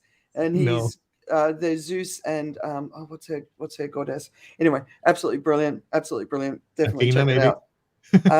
Was that his wife? Primary wife? I can't remember. Anyway, my mythology is escaping me. All right. Environment and society. So I'm expanding this from just environment, because I think environment and society is actually what it's all about. So the first piece is, and there's one I want to really focus on today. There's a report in the Natural History Museum magazine. It's the first time I've seen it, so I will be subscribing to it. But 2/3 of life in the seabed is unknown to science. 2/3. How do they know that? Read this article. They know it because the bits and things come to the surface that has DNA that is unrecognizable. So they've been mapping that out. So animals eat things, right? And those things could come from below the surface, and it leaves something behind. So I'm not doing a good job of explaining the technicality of it. No, you did there's great plenty job. of evidence. I'm happy with that. Good. No, but it's often been said, actually, we know, ironically, much more about space than we do know about the sea. I mean, that's the way our knowledge has been, because I think part of it has been visibility and range, because with space, we can see that far, but you just drop yourself into the ocean and go like, oh, can't see anything now. Yeah. I mean, it's amazing, right? 2/3. It's amazing. But why this article is really important is we not only do we not know what's down there in the deep dark, we also don't know the role that these creatures take in sequestering the emissions, right? So we've now got this seabed mining, and I don't know if you guys have seen what this is. These huge nets just going along, scooping up these precious metals that are lying at the bottom of the ocean. So basically, we're getting these metals for our phones. So we might have these fancy phones walking around, but if we destroy 2/3 of the life in the bottom of the oceans that we don't understand, and we don't understand its role in the global ecosystem, this is a potential disaster. I mean, the whole fishing industry is already a disaster, but this is a whole other level of disaster, and it's kind of shocking that there's any approval, because this is already happening. It's invisible. The real thing about it, it's literally invisible, because I used to live in Brunei, and we knew about oil rigs and all the stuff that was happening out at sea, right? Yeah. But you become invisible as soon as you go a mile offshore. Yeah. I don't see you, even though you're a superstructure in the middle of the water. And then now if you go underwater, then you're totally invisible. So it is very easy for that to happen, just like the way, like we've made a mess of space, really, in terms of all the stuff that we left up there. But again, invisible. It's not something that we're aware of. Yeah. Well, it's also why we haven't been attacked by aliens, Joe. All the stuff up there it's just too dangerous for them to come to Earth now. But yeah, the underwater thing is it's out of mind, out of sight, I guess is what Joe's saying. And it's it's like going and mining an asteroid. Well, except that it's part of our planet's ecosystem, and we don't know what damage to that ecosystem is doing to the rest of the system that we can see above water, I suppose, is what you're saying. And we shouldn't, based on where the Earth is right now, because I mean the next piece is basically once we get above 1.5 degrees global warming, 98% of coral reefs will die. And we're going to hit that this decade, and it's going to be permanent by the 2030s, right? So the article talks about the billions of people that will be impacted. So you've got the livelihoods of immediate livelihoods, but the bigger ecosystem collapse in the oceans, and then we're destroying the ecosystem below. This. I mean, it's really quite like we human beings are completely stupid. It's all we're doing. All we do is we seek to solve an isolated problem without the consequences of that problem. Yeah, we teach our children about consequences, but where did that get lost in adults and businesses? Like, I'd like to share a personal perspective, though. I am the kind of person who likes to link this becomes that, becomes that, becomes that, becomes that. And I find that I lose a lot of people as soon as I start going to the second or third generation of stuff. And they just think you're overthinking it. You are this isn't a valid this or that, right? And for me, my terror isn't in the area of the environment as much, and I know that comes as a disappointment to anybody who for whom the environment is front and center. Mine's about relationships. I really feel that relationships get damaged in this. In the steps of consequences that we're not looking into, right? We go like, for me, for instance, the whole idea of someone just looking at you as they speak to you is an important thing, and I try to get that to to be something with my kids. And I say it's because it will have this impact on you in the future, because other people around you will feel that you have a sense of this or that or whatever it is. So make it a point. Someone's speaking, just look up to see who is speaking, because it'll make a difference. But it doesn't seem like something that it just seems like I'm just being, the word they like to use is anal, and I gotta tell them, no, it's anal retentive. It's anal retentive. But yeah, it's consequence. It's linking of consequences. I don't think people have stopped thinking about consequences, but they do have so many more things happening around them that what happens is instead of going deep, you kind of go wide, right? Yeah. So you go through your day on social media might be instead of think about this, write a comment, blah blah blah. It's go like hate, smile, whatever it is, and then you're done with your social media rounds, right? Yeah. You got to be more intentional on social media than just the like hate. Yeah, but we're getting close. But a good news story from the environment. Ambani, who's obviously a very wealthy Indian person, is pledging 75 billion to make India a hydrogen hub. Now, hydrogen is a really interesting topic, and I encourage everyone to go and sort of look into the hydrogen revolution, because I've heard both sides, and a lot of people are looking at it as the solution, but some people don't agree with that. So look into it. Don't just accept anything. There's also a lot of stuff going on in the US at the moment. Big oil are basically facing the hot seat over their climate deception. So I think that's worth looking at. But also we saw some breakthroughs in nuclear fusion energy this week that's been starting to be reported. So that's a really cool one. And that's like creating mini stars.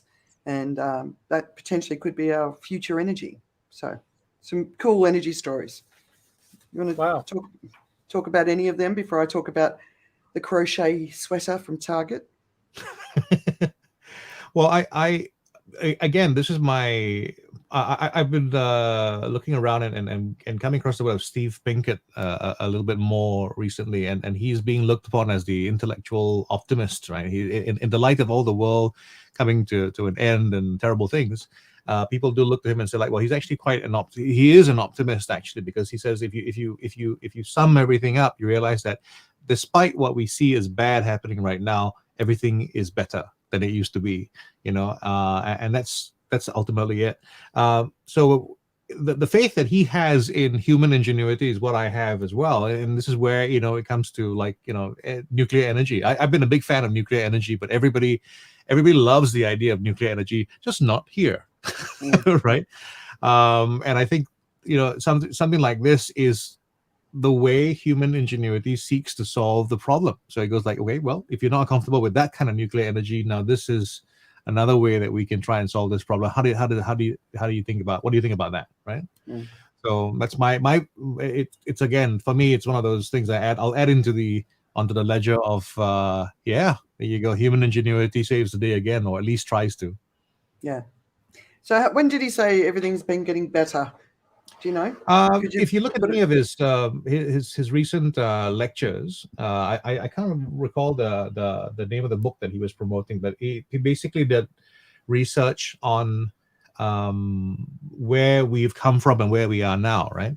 One of the stats which people are very uncomfortable with, I'm not uncomfortable with, sorry, they just don't realize is there was a time when 90% of the world was under the poverty line. And now we are at 90% of the world above the poverty line, but we have 10% below the poverty line. But in terms of how we feel about the problem, it seems to be a worse problem than it used to be. So it's one of those perspectives which we tend to not have until we realize, oh yeah, that's the case, right? And this is not one of the examples he's got, but there's a story of one speaker who was talking to a reporter who was speaking to a wealthier person. So how do you feel about being part of the top 1% in the world? And the answer back was, and how do you feel about it? Because they realized that a lot of the world doesn't feel it is part of this bigger picture. They think in terms of the wealthiest in the US versus the rest of the world. They don't think about themselves as the wealthiest in the world, because many of us, even though we feel like we're not terribly well off, when we factor in the rest of the world, we go like, oh, okay, this is what it feels like to be the top this percent of that, right? So it's about the difference between what we feel and it's almost this intuitive sense that we have about the environment and everything else around us versus sometimes the facts, right? So there's some things that really have become better, but we feel so much worse about it. We don't want to accept that it's actually something that is positive. It does not mean that there is nothing to fix and that there's nothing to get to improve on.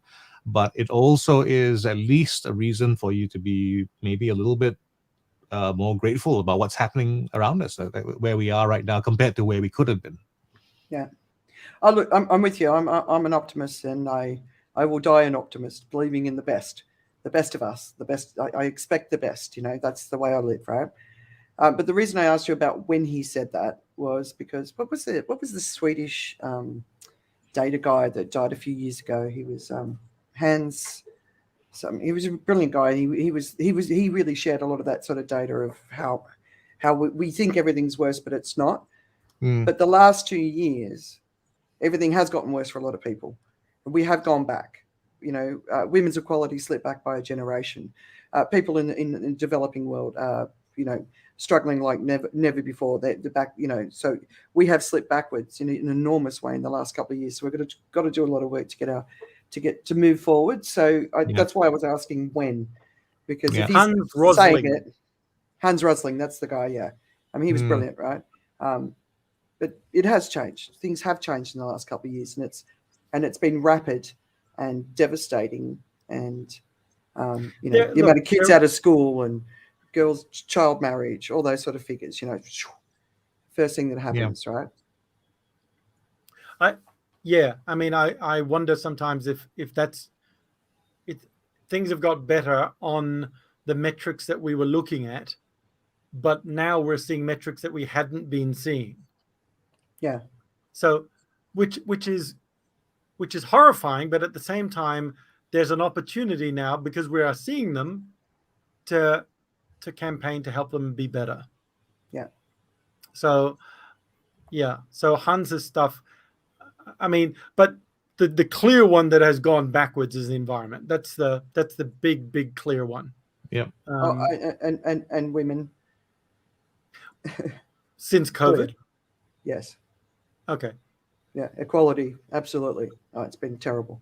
But just people in the bottom 50% of humanity, they've suffered, magnificently suffered, not magnificently, majorly suffered. What's the word I'm trying to look for?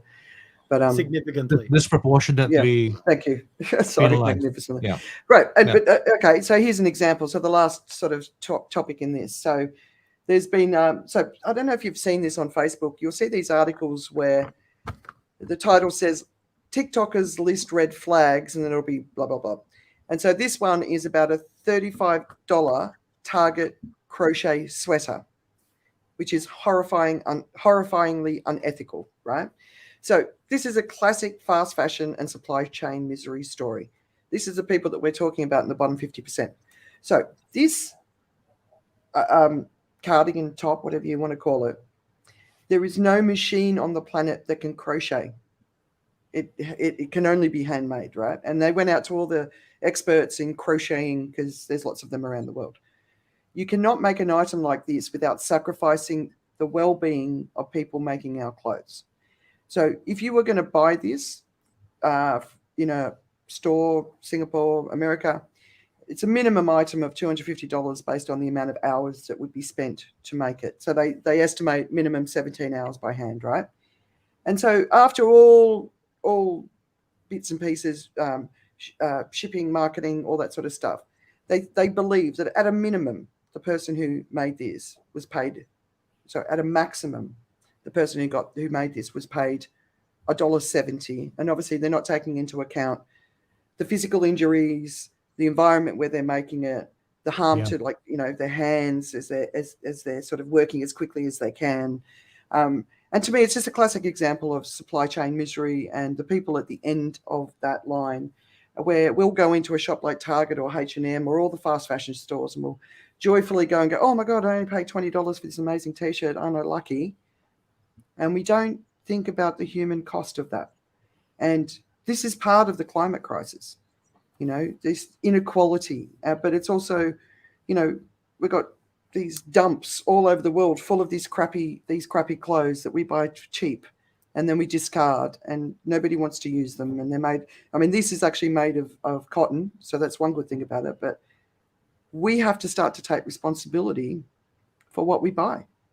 That's a big part of solving the crisis that we face, our individual choices. And so that's why I wanted to bring this up. And I think it was such a great example of the thoughtlessness that exists. And until we start saying no, it's not going to stop. While we keep buying this stuff without caring about the consequences, they're going to keep providing us with this stuff. And it's wrong. This is a good example also of social media bringing to people's attention this sort of reality. When I must confess, when I first looked at the article, I thought they were talking about the design and the colors being used in the crochet thing as being unethical, unethical to wear it. Like it's terrible. But at the same time, but as I got into the article, I like the breakdown. Although I would challenge some of the figures. I know there's been a fair bit of research and everything done, but they're saying that it's $10 worth of materials is an assumption, and then they're breaking down that they're saying it takes 17 hours to make the thing. So if they're being paid $12 an hour with the $10 worth of materials, the cotton and everything else, then it should be costing $22.40 before it gets to at the point of sale to whoever's going to then mark it up and transport it and then mark it up in the final retail. So that's how they broke it down to, if it's $7 an hour, $7.25 an hour, it would be $138. If it's $3 an hour, it'd be $63. If it's $2 an hour with $10 material, it would be $45. The fact that it was $35. My argument there is I don't think it'll be $10 worth of material. I think it'd be a lot less than that. Yeah. But it doesn't take away the fact that if it is really 17 hours worth of work, that person's being paid very, very little. Yeah. However, we are comparing what we think people can live on, and I'm not trying to diminish the argument you made. I think the argument against fast fashion is a very legitimate argument, but we are comparing. We're not comparing apples with apples. We're thinking we couldn't live off $2 an hour, but people can, and it also goes to the argument of, well, I'm not going to give to charity because if I give $100 with all the corruption and everything else on the way to getting to the person who really needs it, they might only get $2 out of my 100. So I'm not going to do that. But the thing is that $2 to them is possibly worth $300 in our cost of living bit here. Well, I agree with the argument that the cost of living is different in different countries, but the cost that these women, typically women, are paid in this industry is actually not enough for them to survive and eat and have access to medical and live in a place where they're safe. It's not enough. We're not paying enough, and there's a lot of slavery in the system as well. So my next level argument might then be, if we paid more, are these people getting paid more at the end, or is the brand just taking more? And that's where companies, and that's what's coming through now, right? Companies like Target have to be responsible for the entire supply chain, all the way down to the women in the factory making the clothes or child, right? So they have to start to take responsibility, and they've never had to. And, we saw in Bangladesh when the building collapsed and all those people died, the first thing Disney did was leave. The next crash, building collapse, a whole bunch of brands came together and said, right, it's time that we're going to do it a little bit better by our people in the supply chain. This is something that's never really been tackled because obviously there's so much corruption in the supply chain. There's so many steps towards the end of the supply chain. But as far as like overcoming the climate crisis, the supply chain is actually a really critical part of that fight. And human dignity in the supply chain is absolutely a must. And we've got to work harder to understand what's going on. So like I think I've talked about it before, but when the pandemic hit, all these women were just abandoned all over Asia, and Cambodia, Vietnam, Bangladesh, Sri Lanka, just abandoned, right? The shipping containers are still sitting in the ports full of these clothes that never got shipped, or these handbags, these high brands, just dumped them, didn't care. Didn't take any responsibility for these women. What happens to the women in that situation? Abuse, sold into slavery, sold their daughters into slavery. I mean, it's time that we start to say, well, I'm not going to support a brand that does that. I'm not. I'm going to make more ethical decisions. And that's the shift that's starting to happen now. People are looking at the companies that they work with and saying, I'm not going to buy from you. So the whole Spotify thing, are you going to continue to support Spotify if they do the right thing? Yes. Or the fashion brands. If you love Louis Vuitton, what's their supply chain like? How much are they keeping an eye on it? What's their environmental impact? Know it. If you're going to buy a Louis Vuitton bag, it's not a cheap thing to buy. At least understand the impact the company has. Fair enough. Where can we find that information? Well, it's available. You've just got to dig for it, right? So there's, I can find a whole bunch of links for you, but there's like a slavery website which talks about where modern slavery exists and the brands that are responsible for it. There's a whole bunch of places, so I can find them and put them all together. But it's not that hard to find this information, and we've got to start working for it. You know what would be really interesting is an app that kind of links that to the shops that are in the shopping center that you're standing in. I just saw one. I just saw one shared the other day. Where is it? An app that does it? It's an app. You can use your Google Lens and just go like that, and then just go up. No, that's got a score of -6, and you go over there. Oh, this one's got an 87%. Okay, I'll go and shop there.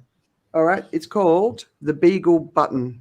I'm going to put that in my weekend reads. It just came across, and so basically, you're doing a search for a product, and it will be integrated into your web browser, and it will suggest better and more sustainable options. So those sort of things are starting to happen. Yeah, that's interesting.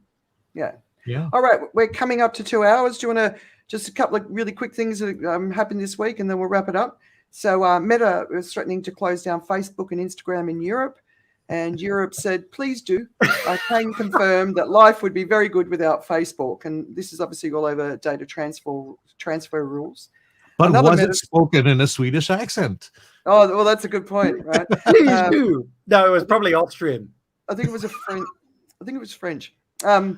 Meta, yes, please. We don't like you anymore. Meta is moving to tackle creepy behavior in virtual reality, and it was like, oh, for God's sake, really?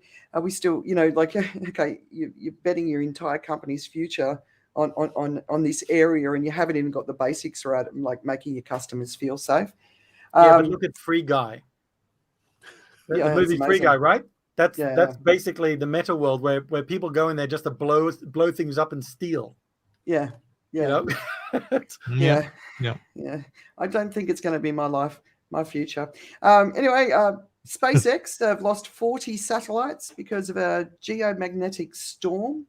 And I don't know about you, but these geomagnetic storms are reported on quite regularly. We know they're happening. So that was a bit of a, how the hell did they not know that was going to happen? Well, for one thing, at least we didn't. At least that's a storm that we didn't cause. That's the only thing I can say. That's a bright spark on that one. We did. Well, they didn't know about it because Fox News never reported on it. Right. Okay.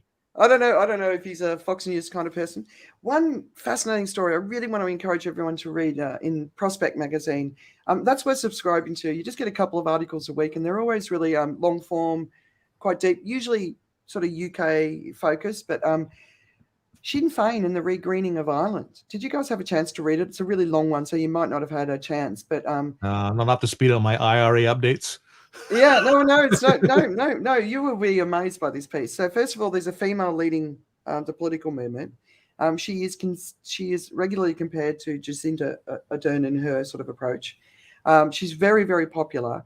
This is obviously a post-Brexit thing, but it's also talking about the reunification of Ireland, and it's quite phenomenal. Like I didn't realize that this was what was happening and how quickly it was happening. So I recommend that.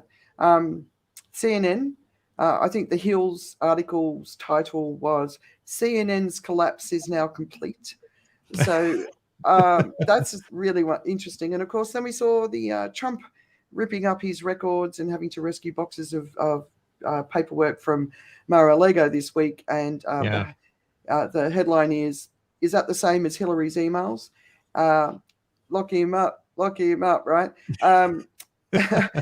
But apparently all of the Republicans that were very much on the anti-Hillary and Hillary bandwagon have said nothing about this. And it's I actually think the irony of this whole story is going to be that if Trump faces some sort of criminal case, it might actually be the fact that he ripped up these documents, not anything else he did. It might actually be this. It's kind of like the Capone thing with taxes, right? Al Capone got done for tax. That was what he invented. So I wouldn't be surprised if this is the thing that undoes him. Okay. I would be. Interesting. it's that like the defense in the end was like, oh, he's just stupid. I mean, he had a habit of doing that, finish with something and he would just rip it up, and that was the whole thing. But yeah, he took a lot of correspondence with him, which is actually technically, because it was generated under the auspices of the presidency, that belongs to the National Archives, and that's essentially the charge. You've just stolen stuff. But I think they recovered the stuff. So unfortunately, what they should have waited for was the sale on eBay, and then nail him for that. Although there was boxes of like shredded paper, so Right. like he just rip it up, right, which he wasn't supposed to do. So, Yeah. it could be one of those classics. Charge him with this. We'll get.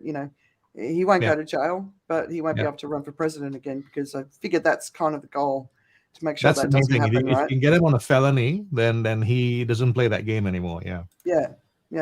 So that lots going on. Didn't even get onto the what's going on in Australia around the religious discrimination bill or critical race theory in the US or everything else that's been going on. It's been a really, really, really big week of news. So hopefully this has been useful. Well, let me share with you something light, bit of newsy news at the end. You know how Wordle has been sold to the New York Times? Yeah. So that's one of the stories. It doesn't change the world as far as Wordle is concerned. But a U.S. woman has had her life. Well, at least she was rescued from a hostage situation because of Wordle. Oh. Yep, she's because she was doing the thing that you hate so much, right, Andrea? Which is putting updates of Wordle every single day. Look at me, Yeah. So her family got concerned when her daily updates did not come. And so they called the police and sent them to do a check on her. And she's an older lady. And she had been actually taken hostage by some guy who was just a little bit off his rocker, but, naked and with bleeding, cuts everywhere and all that. But he was holding her hostage. But not for her Wordle. Not for her Wordle. Not because of Wordle. No, it's like, give me the 5 letters for today. Spell my name. Spell my name. But it was just because of that lack of activity on Wordle that the family was alerted, and as a result, she may have had her life saved. Oh, that's good. That's a good news story. That is a good news story. Yeah, very weird, but very good. All right, so what's keeping you guys distracted? I haven't got anything to add to this week. I'm still trying to finish Schitt's Creek. I kind of get you that it's still worth pursuing, but I'm not 100%. But I'm really looking forward to watching this new series, which is about Asian nights. So basically, it's touring around Asia's cities after midnight. I can't remember what the title is, but I will have watched some by next week. So like people it looks like gritty and truthful. But yeah, so what about you guys? Well, I like to recommend 2 things. One is a podcast, and one is a series on Netflix. The Netflix one is not something that you really, really have to watch, but it's fun to watch if you like improvisation. And if you like, I think it's Will Arnett, the guy, the voice of Lego Batman, and also star of I think Arrested Development. Anyway, he's got a show on right now. It's a short series. I have a feeling it's going to come back again, but in a sense, limited series, which means that it comes to an end. Good. I like them.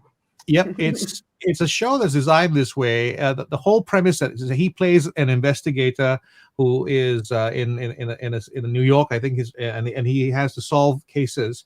But every time he has to solve cases, he is brought a new partner, and the partner is played by a real life person as themselves. So the first partner he has to pair up with is Conan O'Brien. And the way it works is everybody else has a script except the guest. So the guest comes on and tries to play along and figure out what's happening with the murder as well. And then they have to try and figure out the questions to ask and this and that. And as you can tell, if it's Conan O'Brien, he's going to get to some shenanigans. But there is underlying it all is it's great comedy. It's just ridiculous. First of all, that people are improvising lines around a whole murder thing, but it's called Murderville, and it's on Netflix. Yeah, it sounds like a big ripoff of Thank God You're Here.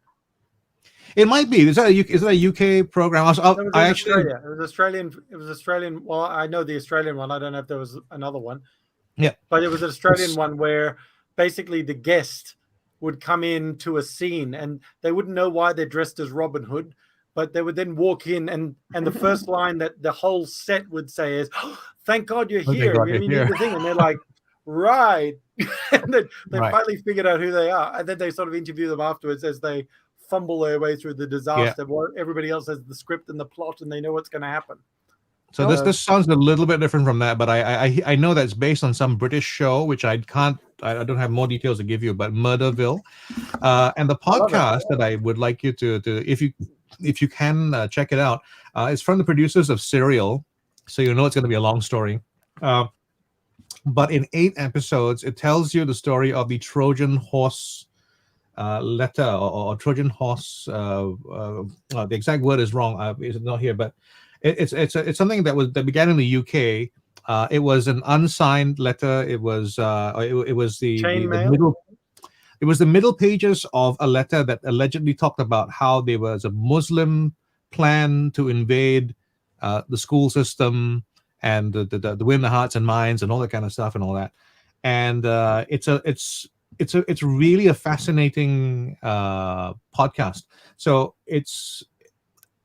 you'll find it through association by do a search for Serial and do a search for Trojan Horse, and it should come up. I think if you just type in Trojan Horse Serial podcast, you'll probably get the name of it. Let me just do that when I do that. All right, that sounds good. Tim? I came up with the Trojan Horse Affair. Yep, that will be it. All right, cool. Tackles Islamophobia hoax in UK schools. Yeah, it's a really, really it's one of those podcasts where you shout at someone and you go like, how can this be happening? But it did happen. It's quite incredible. Because of freedom of speech. Big round circle there. For me, I had there was a couple of weeks with no football, so I was sort of having withdrawal symptoms. So I turned on Ted Lasso, which I think you recommended. Somebody recommended. Yeah, it's great. I watched 2 series within 2 days. So it was like 22 episodes. I don't binge. I haven't binged. I don't know when the last time I actually binged like that was, but I kind of loved the whole experience of the binge. And then I liked it so much, and then I told my wife, just watch 3 episodes, and we got through 5. So for me, that was the second viewing of it, and before we had to go to bed because then it was 2 a.m. at that particular point. But I really liked it. I mean, I just thought it was great. And then I found out that there's a 3rd series, but a friend of mine seemed to have watched in Australia, but I can't see it here. Of Ted Lasso. I don't think we got it yet. He's just lovely, right? It's just, and all the characters, like the female owner of the club. Yeah, she's great. Man, I just love her. All of them. And the PR girl, right? And it's just beautiful humanity, complexity of, we're all a bit weird, right? Yep. Yeah. But I like his values were, he was like, for him it wasn't about winning or losing. It was about developing people to be the best version of themselves. Yeah. And through that, they would win the game, sort of thing. That was kind of his idea. Of course, the other coach was like, it's about winning. But it, I don't know. It's a real feel-good piece with lots of lovely complexies. And I don't know. I just really liked it. Yeah. I spoke to a friend of mine in Australia. Joe, I spoke to Justin, and he goes, he just kind of wanted to punch Ted Lasso after a while. He's sort of sick of the overly optimisticness of it, but I loved it. It was nice, right? Refreshing. It was really nice. Enough cynicism we can do with an optimist, right? Yeah, it was nice. And it also made me really want to go to England because, just the little cobblestone streets with the pubs with the flowers outside and all that sort of stuff. I was just like, what the? Yeah, I miss that. Yeah. So. Yeah. I'm with you. All right, guys, I reckon we should wrap it up. We're over the 2-hour mark, but thanks for being open to having the chat around freedom of speech. I know it's because it's not necessarily something people feel particularly comfortable talking about because, you know, everyone knows how contentious it is. But I think it's important to talk about these things. And every negative story for me that breaks is an opportunity for conversation. And it's the opportunity for conversation that creates change. So, you know, like I know a lot of people really push back on those big stories, even Madonna, right? That example. Every conversation is the beginning of is everything new is the beginning of a conversation, and conversations are what creates change. And let's not be scared of that, but also look around the whole story, not just at one part. So yeah, I'll be uploading this on the podcast as quickly as I can. And thanks, guys. Thanks very much, man. We've got Pravin coming next week. Oh, that'll be a laugh. Yeah, the man with the greatest laugh on the planet. Excitement. You want bubbly excitement? Don't miss next week's show then.